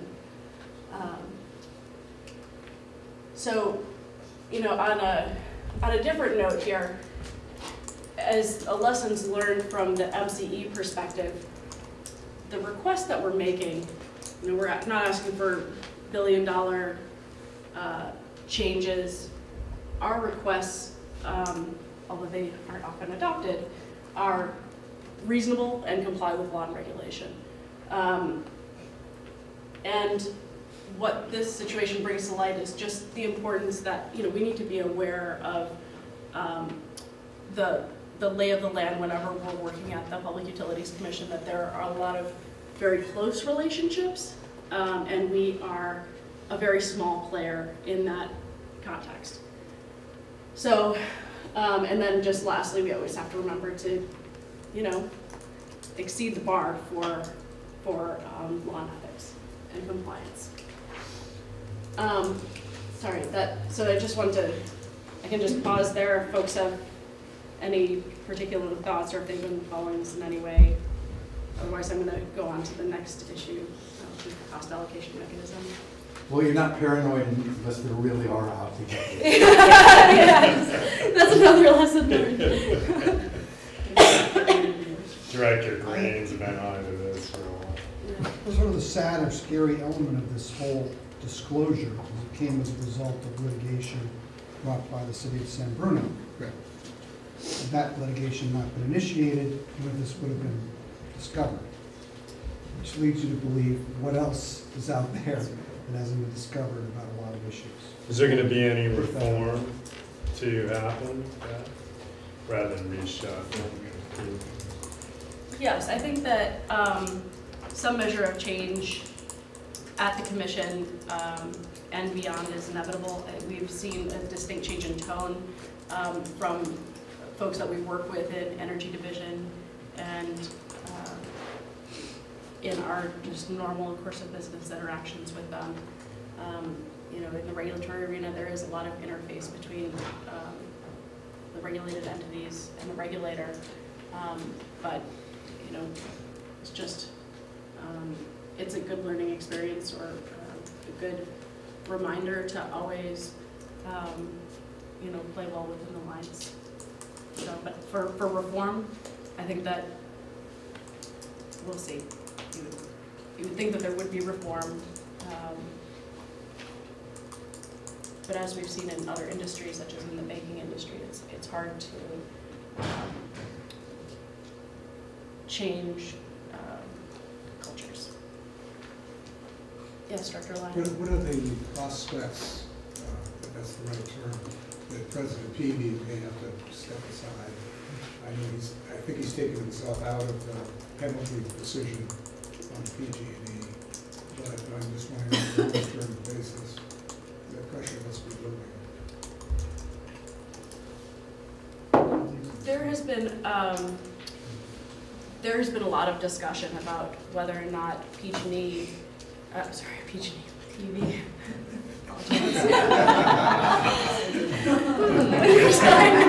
It's hard to tell the two. I'm feeling a little under the weather. I'm sorry. President Peavy should step down, or whether he should be removed from office or removed from the presidency. I think that I don't have much more to contribute to that. I know that to date the governor hasn't taken specific action on that, and when does his term ordinarily expire? it would be the end of this year. It is unclear whether he would seek a future term. So, are there any other questions on this? No. Then I'm going to hop on to the next topic, which is the cost allocation mechanism. So we're just going to do a slightly deeper dive on this topic as a result of, after basically concurrent with the release of the board packet, a white paper, it's basically a discussion draft of a white paper was released by the Policy and Planning Division of the Public Utilities Commission on the cost allocation mechanism. And I know that I've talked to you all, frankly, ad nauseum on this, but because of the relevance of that white paper, which would address how CCAs and other load-serving entities fit into the CAM picture. Because of that discussion draft, it's worth doing a little bit of a deeper dive here, and then we can discuss the draft letter that you have before you. So the cost allocation mechanism is what's called a non-bypassable charge. It's a charge that our customers pay. It means that PG&E can buy a resource and allocate certain of those costs to our customers. And those costs specifically relate to long-term capacity products. This is a significant issue for CCAs in particular, because by law we have procurement autonomy. We're not regulated by the Public Utilities Commission, and the Public Utilities Commission is required to maximize our procurement autonomy. Furthermore, we can't control the cost or the resource type for CAM. What we're seeing is the capacity costs are about triple what we would pay for our own capacity resources, and the resource type is generally fossil fuel. Furthermore, we procure well in advance, and the way that the allocations are doled out to us, we don't really have much advance notice for our forward procurement, so we end up selling off resource adequacy at a loss. So just as an example of how challenging this sort of moving target of CAM is, I'm going to give an example of January of 2014 and sort of the signals that we're receiving from the Public Utilities Commission. So in August, we were told that we would receive a 13.7 megawatt allocation of CAM for January 2014. In September, that number changed to 19.1 megawatts. And then when January actually rolled around, we received an allocation of 28.2 megawatts of capacity through this mechanism. So that's significant. So what this is just demonstrating is that to procure around this is challenging, to procure just right and not waste resources. And then also a key issue is this is an increasingly used policy tool by the Commission, and the proportion of CAM as part of the total portfolio is growing. So in January 2013, CAM represented under 4% of our total resource adequacy requirements. Well, this year in January of 2014, it was over 13%. So more and more contracts are being assigned this CAM treatment. They're being approved this CAM treatment by the Public Utilities Commission, and PG&E is assigning those costs to us. So the idea behind CAM is just that in the long run, the CPUC wants to make sure that there are resources on the grid so that there aren't blackouts. And so the contracts, when, for example, PG&E requests a contract, they say we would like it to have cost allocation mechanism or CAM treatment because it serves a local or system area reliability need. The issue here is that we already have an entire resource adequacy regime in place.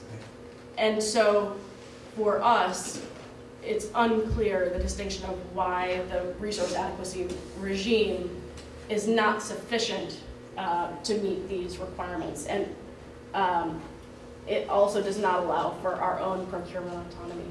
And just as a reminder, taking a step back, the reason why the Public Utilities Commission is concerned about CAM is not all non-IOU entities procure in the long term. So, for example, there's a group of entities called direct access providers that generally procure in the short term.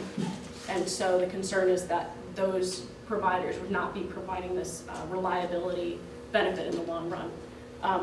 That's not the case with us. We procure in the long run. So, and in addition, the legislation that supports our autonomy is very, very clear in statute. So CCAs are solely responsible for our generation procurement activities unless if there's a specific statutory authorization for this. And even where this cost allocation mechanism is allowed, the CPUC is required to maximize the ability of community choice aggregators to determine our resources. So we're on very different footing than, for example, direct access providers. So in general, this is kind of a list of the issues that we've found with CAM. I'm actually going to hop over this. I don't want to get too into the weeds with this, but in general, there are a lot of flaws that we've been bringing to light over time. It hasn't been adequately addressed. So, for example, we raised this when we did the petition for rulemaking, where we led a coalition of 55 entities. We asked for CAM reform. That request was denied. We participated in the 2012 long-term procurement plan for the investor and utilities. They decided to defer action on that, and it looks like in the current long-term procurement plan, they will be taking action. So during that time, we've been meeting with decision makers, we've been filing briefs, we've been filing comments, we've been filing testimony. But this draft white paper symbolizes the first step that the Commission has taken to begin to address CAM for community choice aggregators. So what I have before you is a draft letter that I've been working with Director Connolly on, that in response to the CAM white paper, we're working on this from internally on the regulatory front and collaborating with other community choice aggregators to respond on more of a staff level. But because of the jurisdictional issues raised in the white paper, I just wanted to sort of overview those issues with you. First, in the white paper, there is an interest to reflect the long-term procurement of community choice aggregators. However, there's a couple of items that aren't fully fleshed out in there. One is the role of the California Independent System Operator, and also ensuring that the CPUC does not undermine the independent procurement authority of CCAs. Yes? So that, in that regard, and Director Green, I think, has a good point on this, if I can take a second. No, sure, absolutely. It might be better, so the letter as drafted right now points out the importance of MCE's procurement autonomy and that it's grounded in statutory authority and good policy. I think we can more specifically state that this proposal would undermine that. And if you look at item number 5 in the white paper, go back to your slide on that.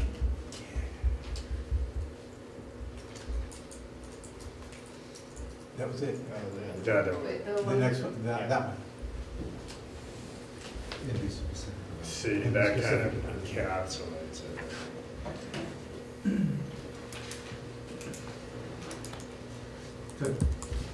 I just want to, just reading the letter, I just want to concur with that completely. And the more we can refine the letter to be specific in articulating that perspective, as written now, the letter is helpful, but a little general. And I think it could really benefit from being more specific along the lines that you just presented. Right. I mean, I think it's important to take this on head on. Why it's important, why it's undermined. And why it strikes at the heart at.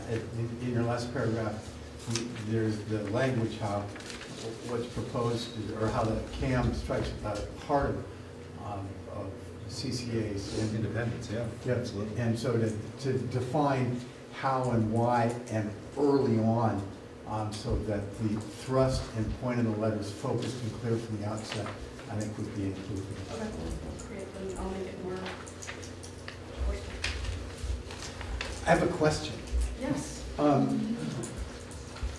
When we have to do so every time, like when Napa comes on board, Benicia, every time, and Richmond, we have to modify or amend our implementation plan, right? When we do that modification of the implementation plan, do those modifications include references to what our procurement schedule is? Because if they do, it would seem to cover maybe adequately what some of these concerns are about, as I understand it, the purpose of the CAM is to ensure energy availability over the long term. And so that's the, God, I wanted That's the shore story that PG&E is using in order to stick us with costs and our customers and our independence and our viability with things that we shouldn't be, that we've already addressed in the implementation plan. And so I just wanted to check and confirm that, at least to some extent, the details of the implementation plan in fact covers the assumed justification for the camp. Yeah, and actually so what the implementation plan really touches on is our initial procurement as we launch service as a community choice aggregator. What we actually do is much more extensive and goes above and beyond.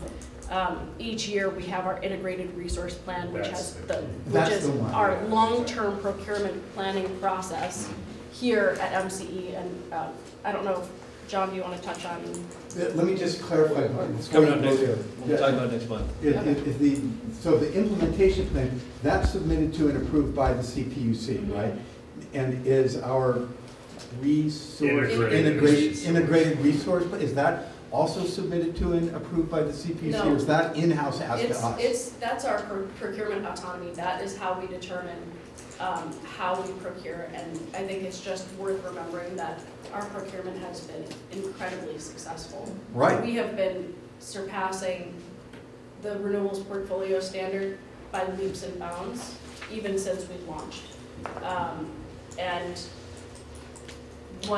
Well, and also, as we note, it complies in full with RA requirements set forth in law. Right, those are the resource adequacy, and then those Laid are out in the CPUC integrated requirements that we have to satisfy in order to protect the consumers in the long run by ensuring that we'll have available power to satisfy the demand. That's exactly right. And, they're looking at, the commission is currently looking at multi-year forward capacity procurement, so procurement for resource adequacy in the long run rather than just on a year-ahead basis. So again, it continues to beg the question, what is the relevance of the cost allocation mechanism when you're having a multi-year forward procurement requirement? You're ensuring the stability of the grid for years in advance. Why don't you state that in the letter, the way you stated it? Under that paragraph, you go on and talk about how much pounds of greenhouse gases we saved. I mean, that's a larger, broad side. That's such a large, broad thing, the fact that we're board of directors. Go right after the heart of it. Yeah. I'm happy to make this severe. Go get it. I mean, specifically with regard to us, but the larger point is worth making as well.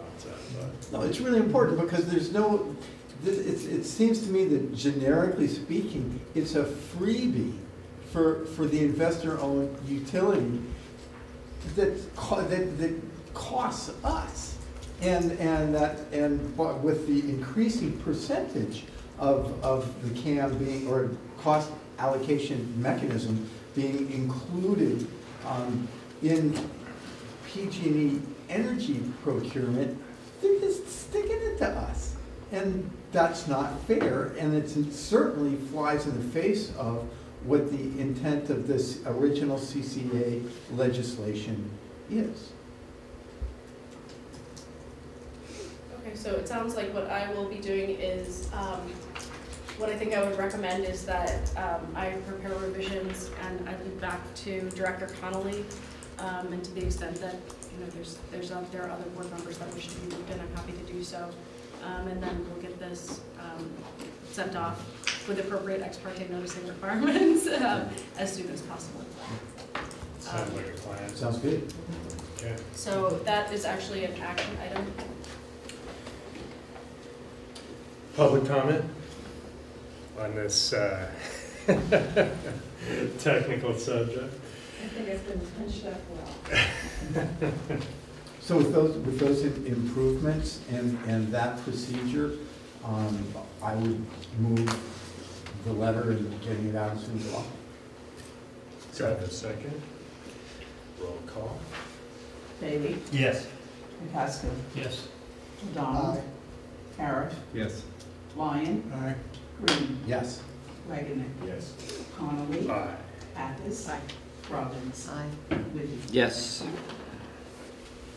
Okay, thanks everyone. So Beth will circle back on that. Anything further on your report? No, that's a problem. All right, we'll get Thanks, home Beth. and get some minutes. Good presentation, thank you. Yes. Also, I just. The energy of Barbara George saying good job, really awesome. The format on the staff report was, the new and improved format's great, thank you. Okay. Yeah, really good. Circling back to item 8, energy efficiency update. Becky? Yes, hello, good evening. So, I feel really far away, but I have all these papers that I want access to, so many challenges. So, part of the update this evening is the update on program implementation, which I typically deliver at these board meetings. Also an update on the 2015 proposed decision for funding energy efficiency programs. And then finally, I did miss a little bit of fun at the end of the board retreat because I was off reading the 2015 proposed decision. There was some discussion specifically on the energy efficiency program, which I was updated about after the fact. So in response to that, we thought that we would dedicate the majority of the discussion today to looking into some of the barriers that we're facing and some of the thoughts and strategies that we have for attacking those moving forward, both in 2015 and really more in the long term over 2016. So that is what we're discussing today. What I have prepared for us to discuss today, I should say. So just quickly to go through the program updates, again, with our multifamily program, we've recently increased incentives by 20%. We'll talk about this again in the barriers, but this is really to address the fact of having attrition in the program. We've gone out and performed audits on a great number of properties and buildings locally, but have only been able to close a small proportion of those projects. So in an effort to really end the year on a good note, we focus in heavily on those projects for which we've already provided technical assistance and increased our incentives to hope to close those projects. We have already brought 2 of those projects back into the fold as a result of this activity, so we're really encouraged by that. Our small commercial program, we had an HVAC contractor workshop in this room a while back.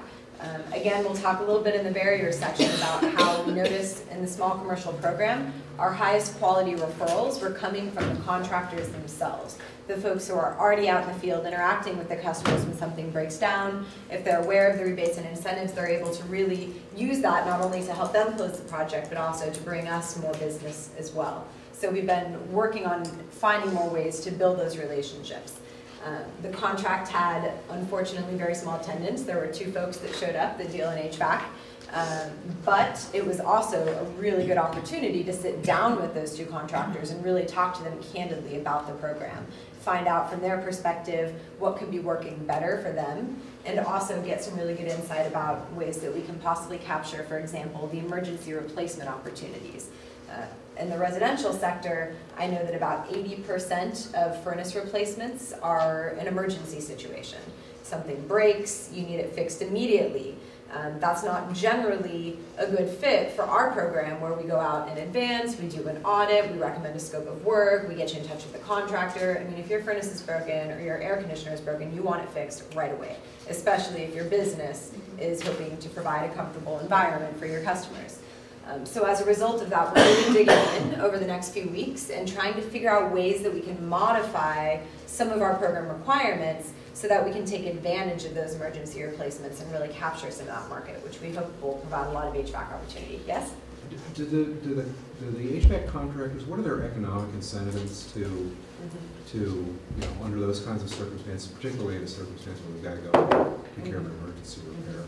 Do they have economic incentives to go out and say, well, not only do you need to fix this, but there's this technology or this way of doing it that can in fact also improve your efficiency, so that they get a little benefit as well?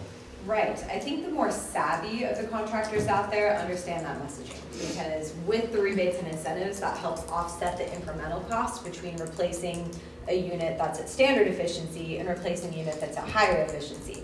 So you take care of that incremental cost at the initial part with the incentive, but then over the life of the project, the owner actually gets to receive the benefit of all those savings as well. I guess my question is, does the contractor get any economic benefit? Or? So the contractor can use that messaging to close the deal.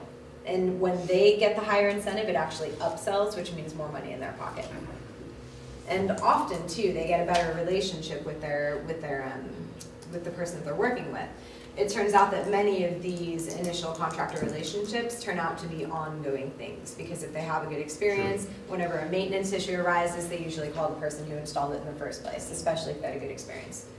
So as a result of, I think the key there is if contractors are savvy enough to understand that messaging and how to use that to their advantage and how to close a deal. For us, it's a win-win if the contractor is able to upsell to the higher efficiency unit and take advantage of these incentives. We get the energy savings, as does the tenant, and they get the business. So one of the things that we're going to talk about in a little bit is that we're actually going to be working hopefully with Marin Economic Forum and hopefully also with Marin Builders Association to deliver a sales training for local contractors. And the emphasis is not necessarily on energy efficiency, it's more on here's how to close a sale, here's how to be a more effective salesperson in your regular line of work. But we'll also be there talking about how energy efficiency is a tool in that box. And we think that that'll be a nice service. The Home Utility Report Program, as some of you may recall, this is a component of our single-family program. We send mailers out to folks in our service territory that show them how they're using energy, how their energy use compares to that of their neighbor in a similar home.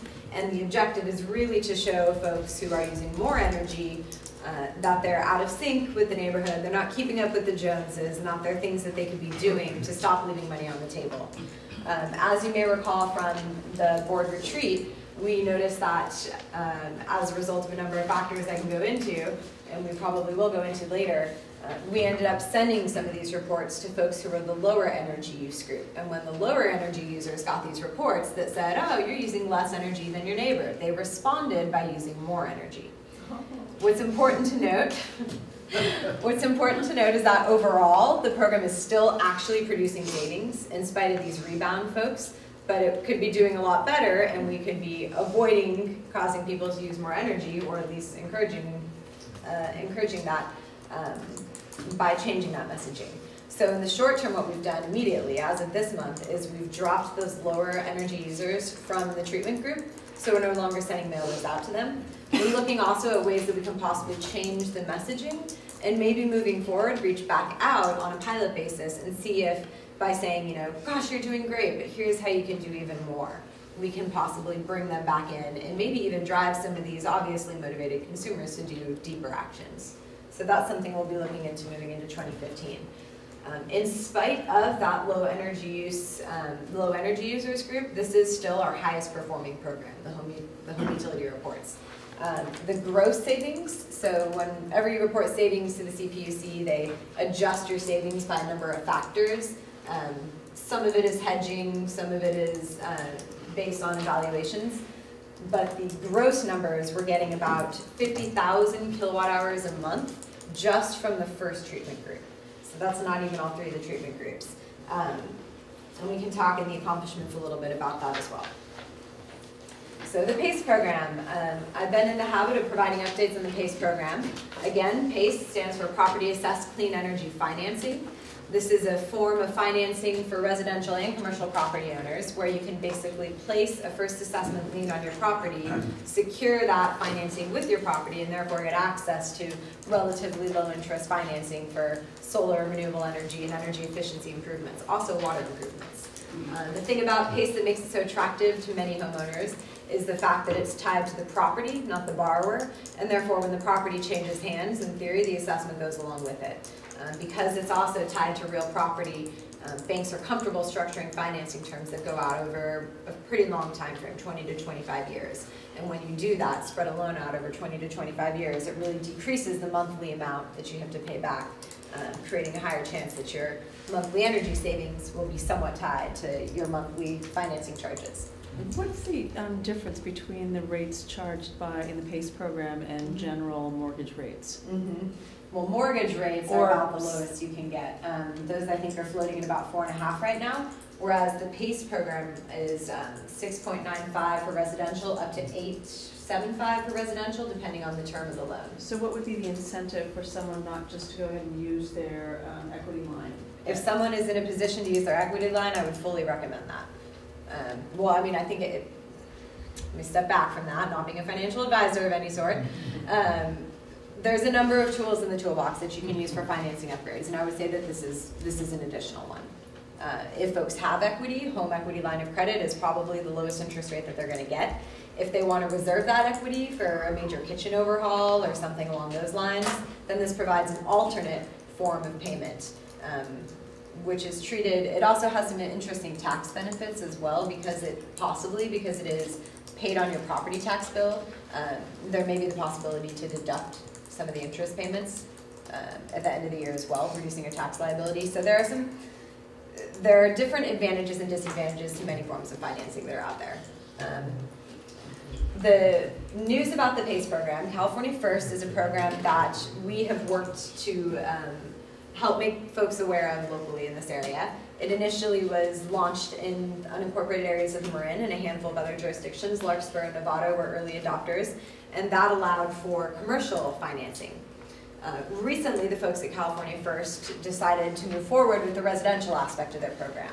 The folks who had already opted in immediately were enabled to have that available in their service territory. The rest of the cities that just recently joined, the Springs, Fairfax, San Anselmo, San Rafael, and likely soon Corte Madera, who heard their first reading of the ordinance a few weeks ago, now also will be able to offer that in their areas. Mill Valley's working on it too. Great, that's great to know. Wonderful.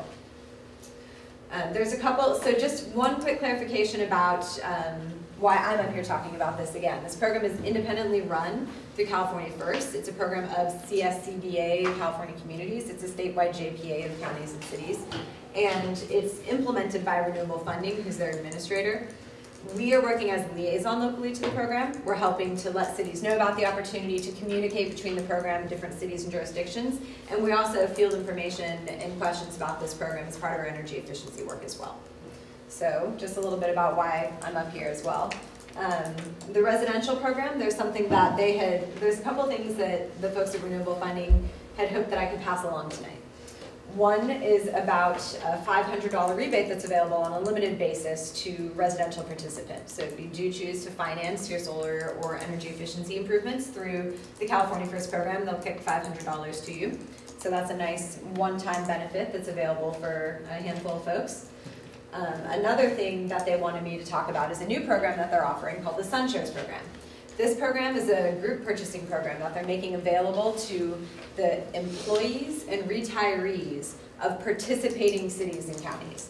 So of those cities that have opted into the program and the folks that unincorporated Marin, any employee of the city or county is now able to opt into this group purchasing program if they're interested in purchasing solar, and then the program is aggregating all of the requests on their behalf and then making a group purchase. They recently launched this in the city of San Francisco, had about a 15% reduction in the cost of panels, and in a 3-month time frame, we're able to achieve about a ½ megawatt. So that's a little bit of information about that. If you're interested in that, please do let me know. Probably the best way is email afterwards, or if you tell me right now, I'll scribble a note, and I will get you in touch with the folks at Renewable Funding who are administering this program, so you can get more information about it or get signed up. So I believe we get to move into a couple tables talking about program accomplishments. Thus far, we've audited 304 multifamily buildings and provided 989 units in Marin and the city of Richmond with direct install measures, including shower heads, aerators for faucets to reduce water consumption as well as heated water. We've also provided audits to 881 commercial facilities, both in Marin and in the city of Richmond. It's important to note that because we do the commercial program alongside PG&E, the local energy watch partnerships, this number is ultimately split between all 3 of our programs. We all throw in a pot of money, and then attribution for projects gets parsed out at the end. The single-family program, we have our school program, which is still out doing assemblies all over the service territory. We've reached 3,499 students through that program, which is always super fun to go sit in on those events. And actually, this number about the action plans is a little outdated. As of August 31st, we had 1,164 action plans that have been created on our website. So that's not visits to the website. Visits to the website is much higher than that. But this is people who have actually gone to the My Energy tool, filled out the energy audit form, and then moved into creating an action plan. So that's pretty good news. We're excited about that level of engagement. And then again, those home utility reports are going out to about 16,000 people as of September. That number is going to be reduced by about 3,000 to 4,000 this month to eliminate that lower energy quintile. I apologize for the tininess of this graph, and it's pretty much equally tiny on your handout. So I'll try to draw your attention to some of the key things here again. We've completed projects in about 52 multifamily buildings. 69 businesses have been completed from the small commercial. In addition to those completed 69 and 52 buildings, we have 51 buildings where there's projects in progress for the multifamily program, and 51 businesses for small commercial. But again, this number is going to be split ultimately between us and the Energy Watch partnership programs.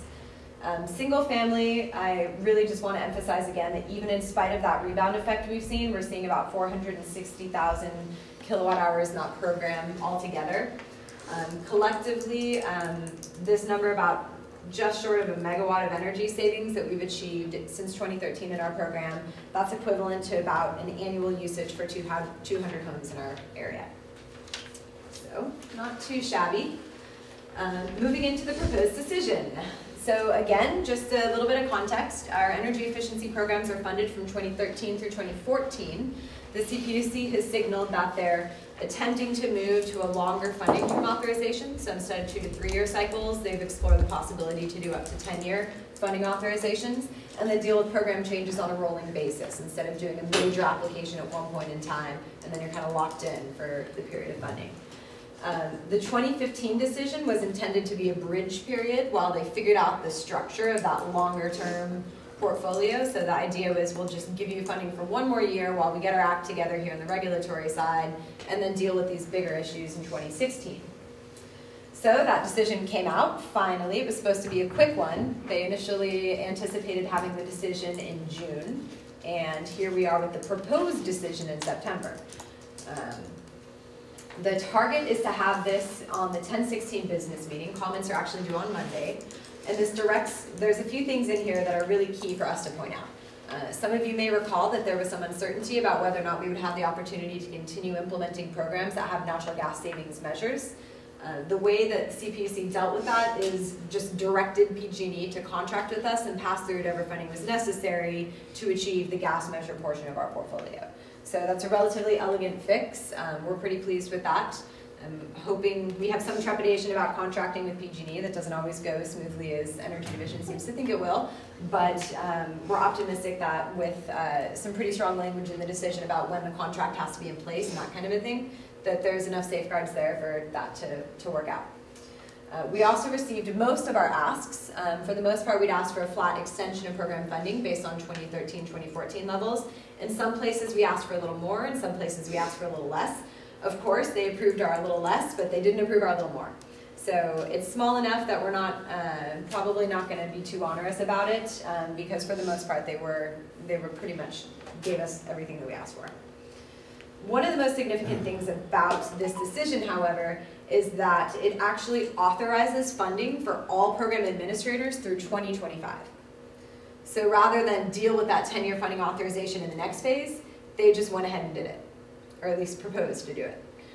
So this is going to be really interesting to see how it's received. I know that the Office of Ratepayer Advocates is very apprehensive about a 10-year funding authorization, and so this could possibly cue up a major debate.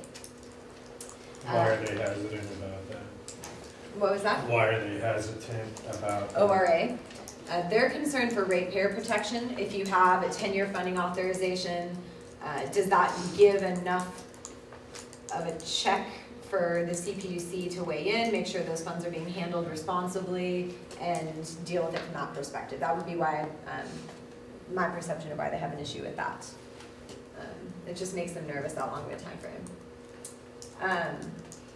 For us, and we'll deal with this a little bit in our discussion about barriers, we're a little concerned making sure we don't get locked into our existing set of programs for the next 10 years. That's our primary concern. Some of my discussions with staff have indicated that, oh, CCAs are kind of different. There's treatment for us that's a little different than the administrators, but we're going to be submitting comments making sure that that's clarified, that this isn't a lock-in for existing programs, that there will be opportunity for expansion down the road. There's one final thing that I didn't put on here, but we talked about it in fairly great detail at our board retreat meeting, and this deals with the issue of code. The way that you can incentivize energy savings in this state is based on the assumption that you're helping bring a building up above and beyond what they already would have done according to law. As code has increasingly ratcheted up with a very aggressive jump with Title 24, 2008, which went into effect this summer, or 2012, which went into effect this summer, the impact of that has been really slim margins around what you can actually incentivize. And the irony of that is even though you can only incentivize this tiny little sliver, the building owner is going to appreciate the full savings from where their energy efficiency equipment was. So you're not actually incentivizing the energy savings that are being produced, only the small sliver that's above what they should have done anyway according to code. This is one area where there is virtually unanimous agreement among all of the parties, IOUs, MCE, local governments, ratepayer advocates, that the current system is broken. This has really come up in relation to Prop 39 and activity in schools. There's a lot of argument that those schools should be allowed to use their existing conditions as the baseline and not code. The CPUC, in this proposed decision, refused to take this issue up now, but suggested that they would in phase 3, because so many of the parties are in agreement on this point. We are recommending that they advance that to phase 2 of the proceeding, which is the next phase, and deal with it more expeditiously. Also, we're suggesting that they use some of their evaluation, monitoring, and verification funds to actually investigate compliance with code. There's a major assumption that these buildings are at code, that they're already pulling permits and coming up to code, even absent the energy efficiency dollars. Well, most of us who do work in the field think that that's a major fallacy in their assumption. So, and one really ironic thing that we noticed today is that the decision is actually fairly snarky in terms of that anecdotal language. All the parties present this anecdotal evidence, but it's not clear what actual compliance rates are. A couple weeks ago, we were at an evaluation, monitoring, and verification workshop at the CPUC, where the results of the study were that 60,000 unlicensed HVAC contractors are currently operating in the state of California. So sounds like they aren't really looking at their own research. So we're going to point that out too. Okay, so moving into the fun stuff and talking about current program barriers. It's actually a good point, or a good time right now, for me to point out that you all should have in front of you a handout that's attached to the energy efficiency PowerPoint. This is sort of the Cliff Notes of what's contained in there, but if you're interested in the further detail, there's a lot of it here. So we'll go into most of these things now, but there's more here that you should be aware of. I think probably the highest level barrier that we're experiencing in our programs is the fact that when we initially brought our energy efficiency proposal to the CPUC, said, okay, we have authorization to do energy efficiency programs, we're ready to do this, how do we go about doing this? Direction was given to us to avoid duplication of existing programs. The utilities get $1 million shareholder incentive bonuses based on doing a good job achieving their targets. And what that means is the utilities have a real interest in choosing the highest performing programs so that they can get those incentives. That means that the programs that are left are the ones that don't perform very well and are very difficult to achieve comprehensive savings in. So the fact that we're relegated to this corner of the market in and of itself is a fundamental issue in terms of achieving a high TRC. Also, those are literally the hardest to serve programs. Multifamily and small commercial are both completely characterized by what we call the split incentive, where the landlord who owns the energy operating equipment is not the one who's paying the energy bills. The person who's paying the energy bills is not the one who owns or controls the energy equipment. Therefore, there's very little incentive for the landlords to upgrade that equipment. They're not going to receive the financial benefit associated with investing in a higher efficiency unit. And the tenants who would be in the position of benefiting usually don't have the control or the influence to make those kinds of decisions. That is a very, very challenging nut to crack, and that is the market that we're serving with our programs. So that's really a fundamental thing to understand. In addition to that, there have been some competitive barriers put in our place as a result of our friendly incumbent IOU. Fundamental to that is the lack of access to data. This puts us at a competitive disadvantage relative to Pacific Gas and Electric. For 6 months or more, when we started launching our energy efficiency programs, we could not get access to gas usage data. When you're going out to a property and trying to provide an audit of energy usage and make recommendations about where they can save energy, you're only able to tell half the story unless you have access to that data. Similarly, with our home utility report program, we were delayed in launching that program for some time because we were trying to get access to this gas data so that when we mailed these mailers out, we could be giving the full picture. It's not the only, usage data is not the only barrier. While we were finally able to overcome the usage data barrier, there exists a program, a general policy in PG&E of saying no anytime we ask for information because they assume we don't have access to it. This includes things like past program participation data. So we don't know within our service territory who has taken advantage of energy efficiency programs in the past. PG&E has an enormous database from their 20+ years of implementing energy efficiency programs to tell them that information. So they know if we can target this customer, we can target that customer, they've done this, they haven't done that, and we can't get access to that data, which puts us at a competitive disadvantage as well. In addition, competition from other programs, this is something that continues to plague us. PG&E has 129 third-party programs. These are just third-party programs. So when we want to expand our commercial program offering to include targeted measures like restaurant technologies or like a specific type of freezer that we've noticed is really effective, turns out there's a third-party program that deals just with that technology that's going out, knocking on all these doors, getting referrals from PG&E customer account representatives, and therefore sweeping those savings before we can even get out the door. So that's also very challenging. It's worth noting that those folks are just focusing on that technology and leaving all the other opportunity that might be at a facility, possibly not even informing the applicant about that. Time for me to harp on the CPUC.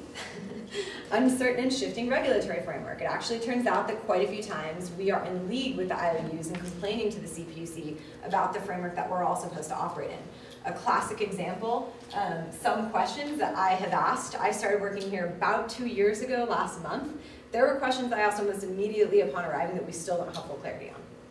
And it's because some of this landscape is constantly shifting. A really good example of that is reporting requirements. They change the reporting requirements on a regular basis. In addition to that, when we ask questions about what do we have to do here or there to change something about our program, sometimes it will be months before we hear back a response from that. In fact, just recently, some of the fallout that we're getting from what I'm dubbing PV Gate is that there has been an even more tight restriction on communications between Energy Division and us about things that should be open for discussion. When in my regular course of interacting with Energy Division, we were recently directed to send all of our questions, even energy efficiency questions, to one CCA person who's not in the Energy Division. Does PG&E have those same restrictions? No, they don't. In fact, the CPUC has a 2-week time frame that they commit to respond to PG&E with questions that come up about energy efficiency program implementation. In addition to that, brand recognition, just a new program trying to launch. Some people still don't even know who MCE is, nonetheless know that we have energy efficiency programs. That's our job to overcome. Same with program ramp up. You know, it takes time to get something up and running, so we experienced that through the first half of 2013. And we have felt that delay relative to our targets. Proposed solutions. Don't want to just come up here and complain. We have been thinking about how to deal with this. In regards to the first issues about being relegated to serve only those sectors that are not already being served, we're not willing to accept that anymore, particularly since the CCA decision holds us to a 1.25 cost effectiveness ratio, which is virtually impossible to achieve unless we get the first right of refusal in choosing the programs that we're going to implement. We need to be able to go out there, capture all of the programs, the high-saving, high-performing programs, as well as the hard-to-serve market sectors. As a government entity, we're responsible to our constituents. We don't want to leave those people behind. We want to serve those programs. But at the same time, if we're going to be held to a 1.25 TRC, we need to have the ability to select our portfolio and choose it based on balancing it. So that's one of our first and core proposals. Becky, I have a question on that. I mean, you raise a good point, as you did at the retreat, about the fact that we are kind of pigeonholed or siloed into the types of programs we can serve right now. On the other hand, it seems like from a societal standpoint, avoidance of unnecessary duplication is a value, right? And perhaps, and maybe you can comment on this as well, this does seem to be a sector where the IOU is at least perceived as performing fairly well in what they're doing. How do you reconcile those 2 points? I would dig into that perception. Okay, duplication is not something that we want. Yet we don't want to be hamstrung either in delivering effective services. I would dig heavily into the perception that they're doing a good job. I think when you look at evaluation and monitoring results, they consistently achieve about 50% of the targeted savings that they said they were going to go out and get. So that's one metric. Another thing I think worth looking at is that they're really, really good at gaming the regulatory framework that they're within. And they're not as good at focusing on the long-term outcomes of long-lasting energy savings, greenhouse gas mitigation benefits, and et cetera. I think the fact that there's 129 third-party programs, in addition to who knows however many other programs, is in and of itself an issue. If a customer is being courted by all these different services, chances are they aren't even going to do anything in the first place. They'll be confused, they don't know where to act. If they do something, they might do one widget-based measure and leave stranded assets that become much, much harder for people to capture down the road. So my theory is that there are massive improvements that need to be made across all implementers in the way that we're doing energy efficiency right now. And we have some innovative ideas here. They're totally on board with things we've heard from the not from the utilities, excuse me, from the commissioners at the en bancs. Other local governments are also identifying and bringing these things up. We want an opportunity to try them. So would you say that the way to spur that is further competition in the market? Because again, that would be different. What you're seeming to suggest is somehow we should be designated as the primary. First right of refusal. Whereas, do you feel that a better pitch would be to enhance competition by reducing barriers, but then, possibly. I would push back on that, and this is actually really hard for me because I think in general, having competition is a really healthy thing for the marketplace. It tends to drive prices down, it focuses more on the consumer experience. You're operating as a business model.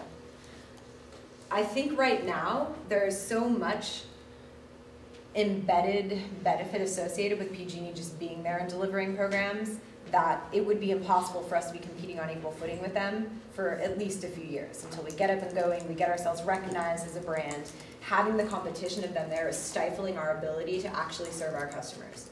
And not only that, that sort of unlevel playing field is reinforced by the regulatory framework that they're operating within.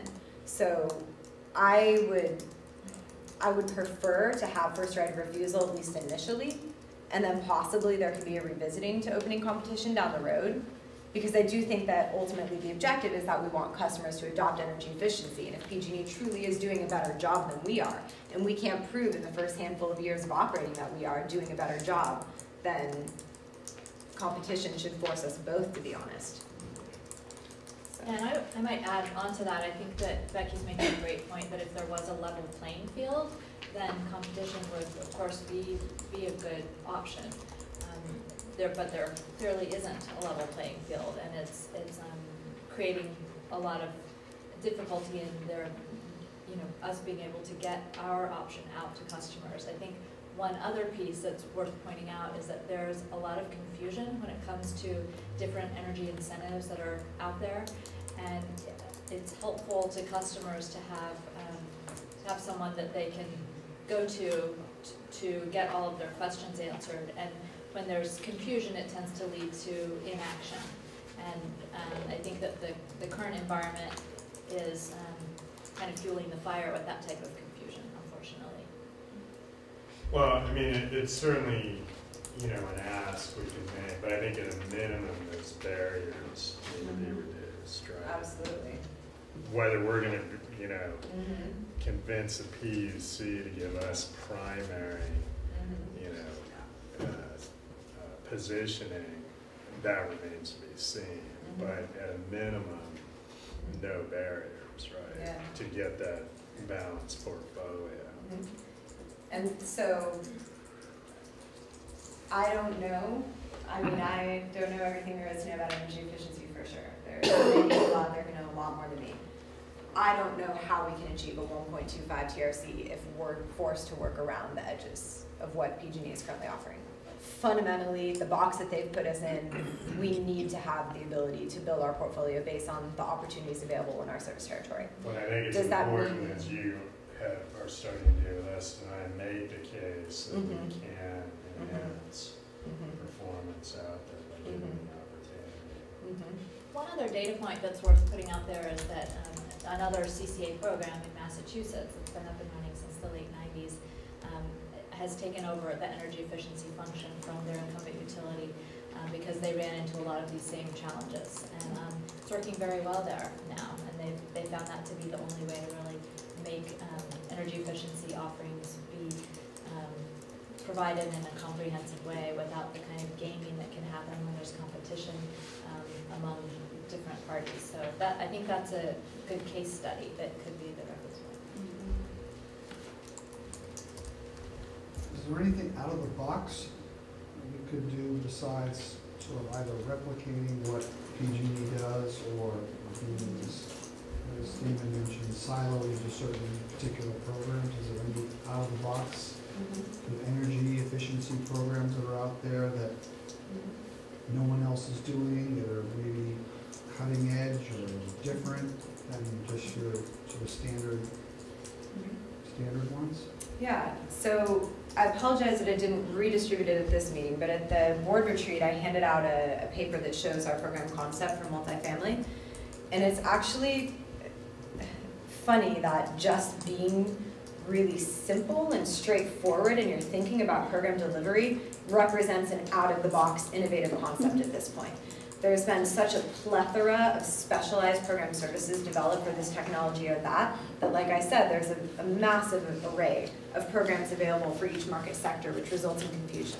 What we're looking at is integrating that down to one program per customer sector. So if you're a multifamily customer, if you're a small commercial customer, you come into one entry point. And then on the back end, we can marry different programs available. Perhaps we aren't going to achieve full integration and full primary delivery of services in our service territory. That's okay, we can still refer folks and integrate that in to the delivery we provide to one customer.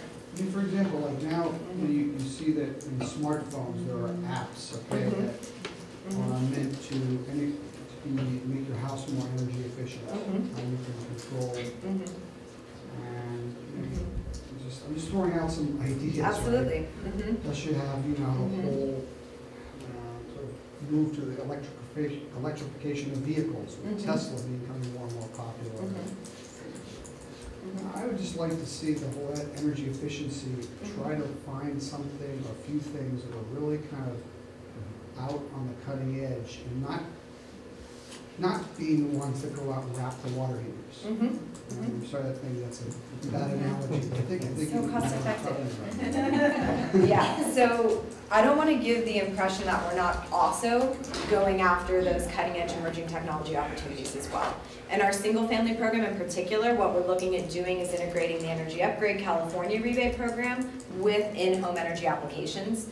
Plug load is the fastest growing use of energy in homes in California. So finding technological solutions to address that fast-growing energy load is going to be pretty crucial and important. I think what's also important to recognize there is that the market is kind of like pre-Silicon Valley bubble burst right now. There's a ton of innovation and a lot of good ideas, but there's no clear emerging leaders who are starting to come up yet. And part of that is because there's been a fundamental lack of access to the data that's necessary to make these programs operate effectively. PG&E and other IOUs have been controlling access to the smart meter fairly tightly due to possibly inflated concerns about privacy and data breach. I do think that that is not going to be the situation for very long. And we actually are working on a handful of programs to try and test out different technologies and get out in front of that and see what might be some good emerging leaders moving into the road. But what I really want to emphasize is that our purpose is not going to be if I could see my vision come to fruition, our purpose would not be to just sell this technology or that technology, but to offer any homeowner that comes in a full suite of services based on what makes sense and have that be one part of an integrated solution. So that that technology not only can possibly speak to their devices, but oh hey, you also have a Tesla. We're trying out a new vehicle to grid integration technology that can help your home be a service to the new renewable energy grid. If folks are really motivated, we want to take the energy upgrade program, the home upgrade rebate program, and add rebates for folks who are willing and able to go to zero net energy. Offer financing as part of that solution, offer storage as part of that solution, really have as much of an integrated touch as possible for anybody that comes in the door. So it is both the emerging technologies and exploring applications for those, but it's also consolidating that offering, so for the homeowner, it's opaque. They don't see behind the curtain, they just see an integrated report that has all the possibilities for them in one place, which makes it easy for them to analyze things right there in front of them. Because I mean we have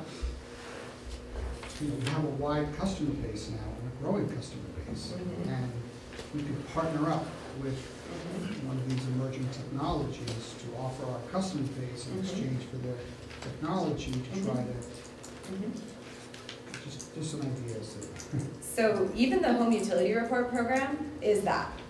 The Home Utility Report program is an emerging company that was trying this product out where they could mail things to people, connect it back to a sophisticated web portal, integrate key information about water, energy use, and et cetera, and get it to the customer.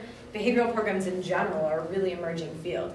And what we found is that they're one of the most cost-effective out there. So our experiences testing this water, this new approach, has been really positive thus far and has led us to want to get more behavioral programs out the door. So I think that's one example of where things have worked. We also tried working with the home area network provider. We had a pilot that we tried with a company called Bidgely. I always mispronounce. Thank you, Bidgely. And they offered up free devices for homeowners called the Rainforest, I believe, the home area network device, which actually plugs into their existing home area network, sort of gets around the smart meter data access issues, and provides their data feed to a dashboard where they can get online and find out information. What we found there is that not that many consumers who were interested in getting the device actually went home and installed the device, and a big part of that problem is because installing that device required going through a PG&E process, which took up to 2 weeks or longer, and was not straightforward. So what we're finding is that certain things that we're kind of getting out there and trying as part of our programs are working really well and taking really well. Other things maybe aren't quite ready yet.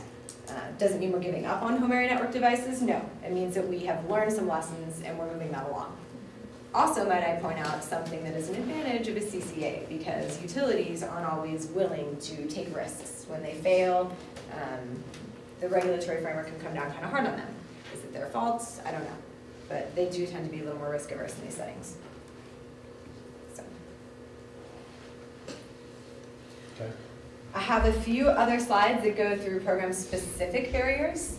This is a repeat of what we talked about in September 18th at the board retreat, so we don't need to spend a lot of time on this. But I do want to point out that, again, these are things that, this is an adaptive management process for us here. As we go through our programs, we try to see what isn't working and try to throw things against the wall to see if they'll work better. For the low uptake in the small commercial program, we're looking in 2015 to target the mid-sized commercial sector with more sophisticated energy assessments. We're working really closely with Dana at the county since we joined the Implement the program to see if we can work side by side on that. One other thing is the sales training. As I mentioned, we've been really wanting to do that as both a way to increase the sale for our own contractors, but also to bring more contractors into the fold. Hopefully, if they get a really good experience with a really good sales training that's sponsored by us, they'll start to think about us in connection with energy efficiency services. And this one, we just had a really exciting opportunity. Alex DeGiorgio on our board is on the board of Moraine Economic Foundation, and so brought them in for a meeting with Megan and myself. Very positive meeting, a lot of synergy there, and we're really hoping to work together on the sales training in the first quarter of next year. So we're excited about that opportunity. Attrition in the multifamily program, increased incentives to 20%, has already shown to bring a couple projects into the door, so we're hopeful that that was a good move. Home utility reports, we already stopped mailing to the low energy users and are possibly looking at extending into Napa and San Pablo if we get the chance in 2015. For our on-bill repayment for single family, we've had really slow participation in this financing program. We think a big part of the problem is just the confusion associated with the home upgrade rebate program. It's a very difficult program for homeowners to understand. It requires a considerable investment, about $12,000. People aren't always ready to take that on. So we're going to propose opening the program up to single measures. So any energy efficiency measure for which you would like to pursue financing, it does save energy, we'll allow that to be financed through the program. We think that'll allow more volume and deal flow, help get the word out about that, help accomplish more energy efficiency, and hopefully get people into the track of starting to think about energy efficiency in their lives.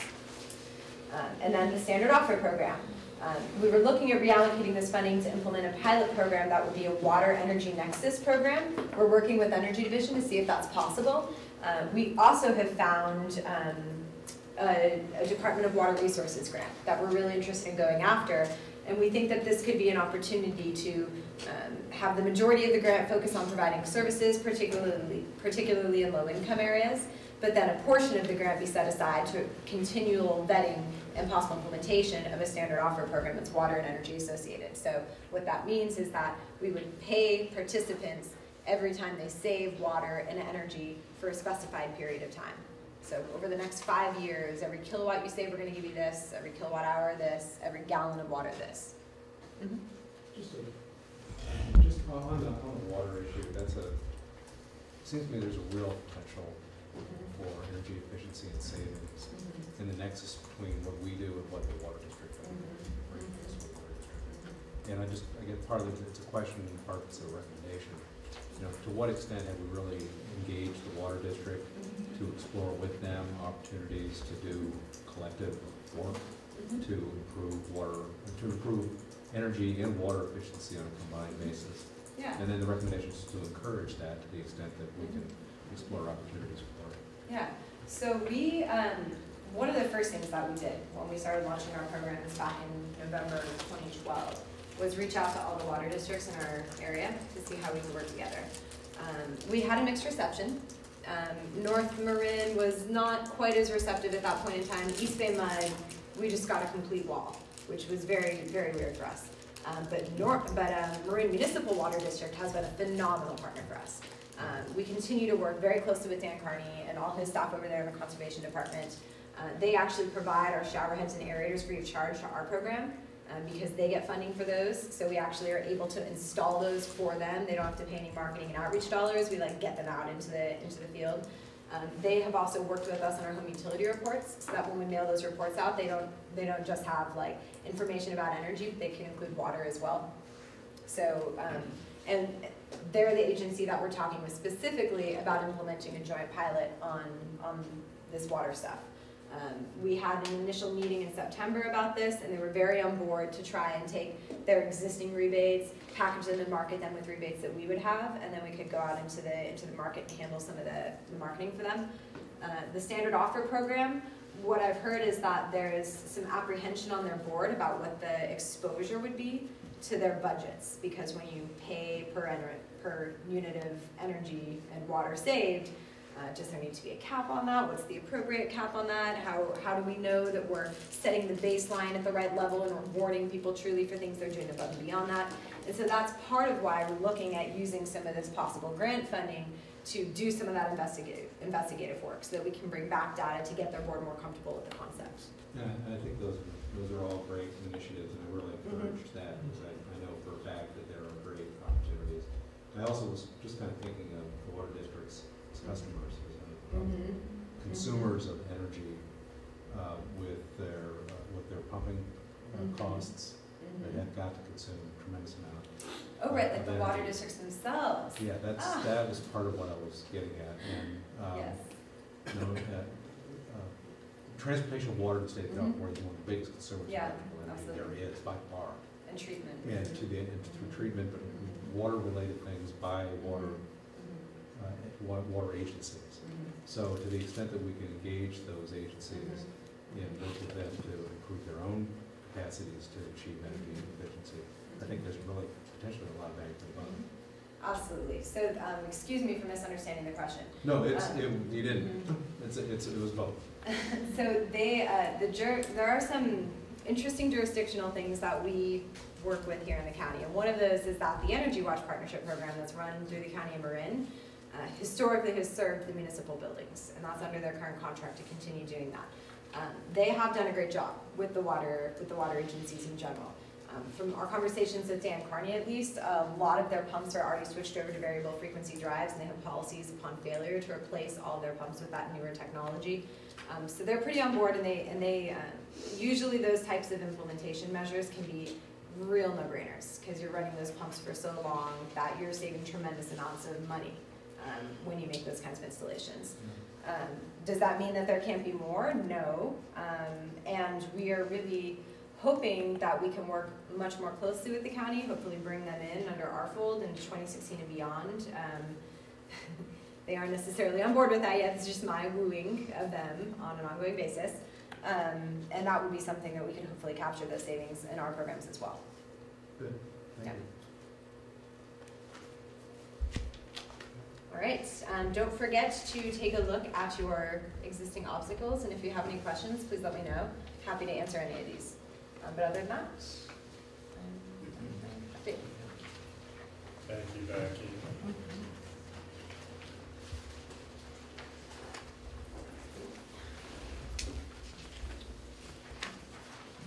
By the way, any further questions for Becky on that report? Okay. Thanks again. Item 10, communications update. Good evening, I'm Allison Kirk, an account manager with the Public Affairs team, and I will be giving the communications update. This past Sunday was the last day of our Deep Green Solar Schools campaign. The campaign was a partnership between MCE, Terra Linda High, Novato High, and Tamales High. New Deep Green enrollees and existing customers could vote for one of the participating schools to win a 3-kilowatt solar array. The winner was Terra Linda High School, and Novato and Tamales came in second and third, respectively. Deep Green enrollments Go increased. Trojans. Yeah, David. At least you tried. Deep Green enrollments increased by 15% during the campaign, and several existing Deep Green customers were excited to vote for their local school. So not only did this bring in new customers, but it also strengthened engagement with our existing Deep Green customers. We will be distributing a press release about the results next Tuesday. And this is the Terra Linda High School, a group from Terra Linda High School with a thank you message for MCE, the 3-kilowatt array. We are excited to be doing advertising in all our service territory, which is now Marin, Napa, Richmond, and San Pablo. The campaigns are staggered chronologically, and I will go over them all in order. So our Marin ad campaign utilizes a variety of media and original video and photography of our MCE customers. The Comcast portion started September 15th and features 3 of our micro documentaries edited into 30-second spots. They will air 4,432 times over 7 weeks. To give you a sense of when our commercials will air, some examples are Anderson Cooper 360, CNN, Monday Night Football, and the San Francisco Giants games. And as a Cal alumna, I am also going to mention the Berkeley versus Oregon college football game.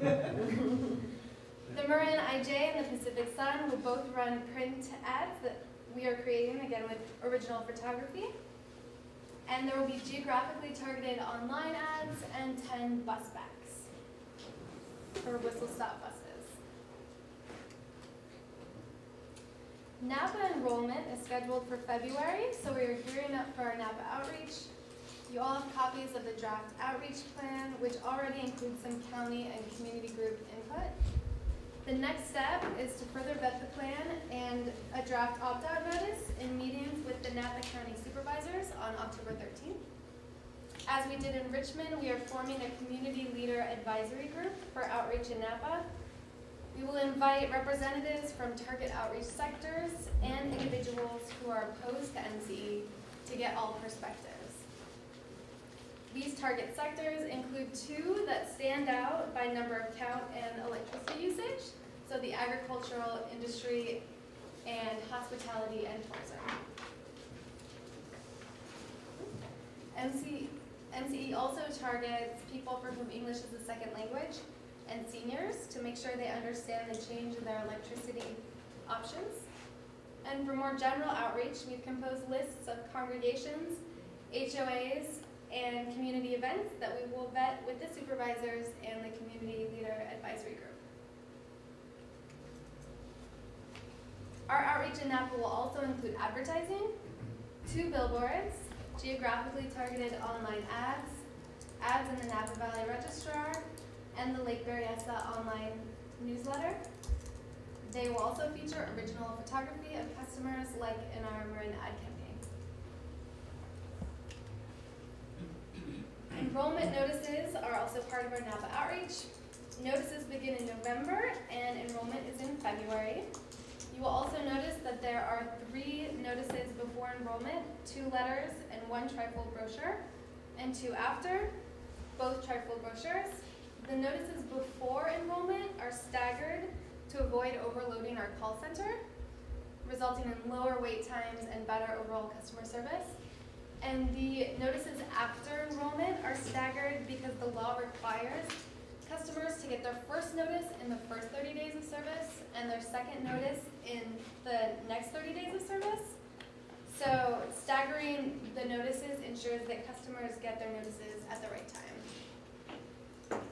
We will get feedback on a draft opt-out notice from the Napa County Supervisors on October 13th, the Executive Committee on October 15th, and the Community Leader Advisory Group.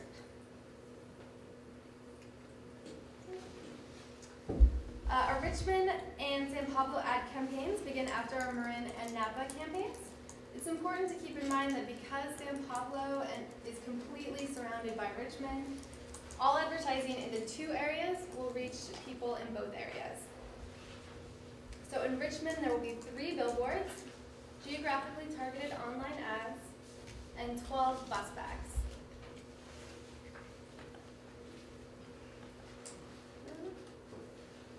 And in San Pablo, there will be 3 billboards, 12 bus bags, 10 double-sided bus shelters, which we are getting for free through the City of San Pablo, and geographically targeted online ads. Again, these feature original photography of customers like in our Marin ad campaign. And while each campaign will be tailored to the area, all will focus on MCE's accomplishments and advantages.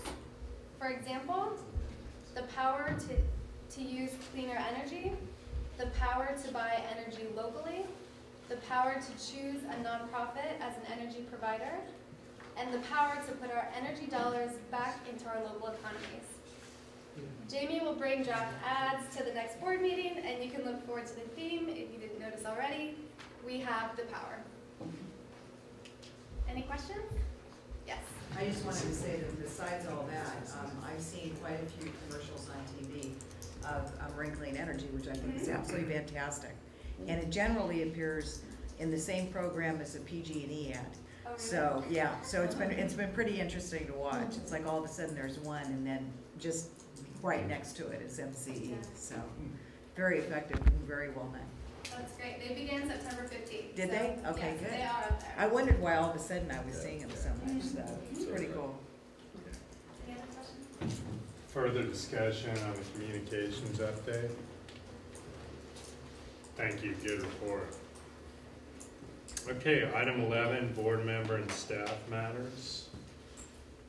Doesn't look like we have any this evening, so good meeting everyone. Thank you. We're adjourned.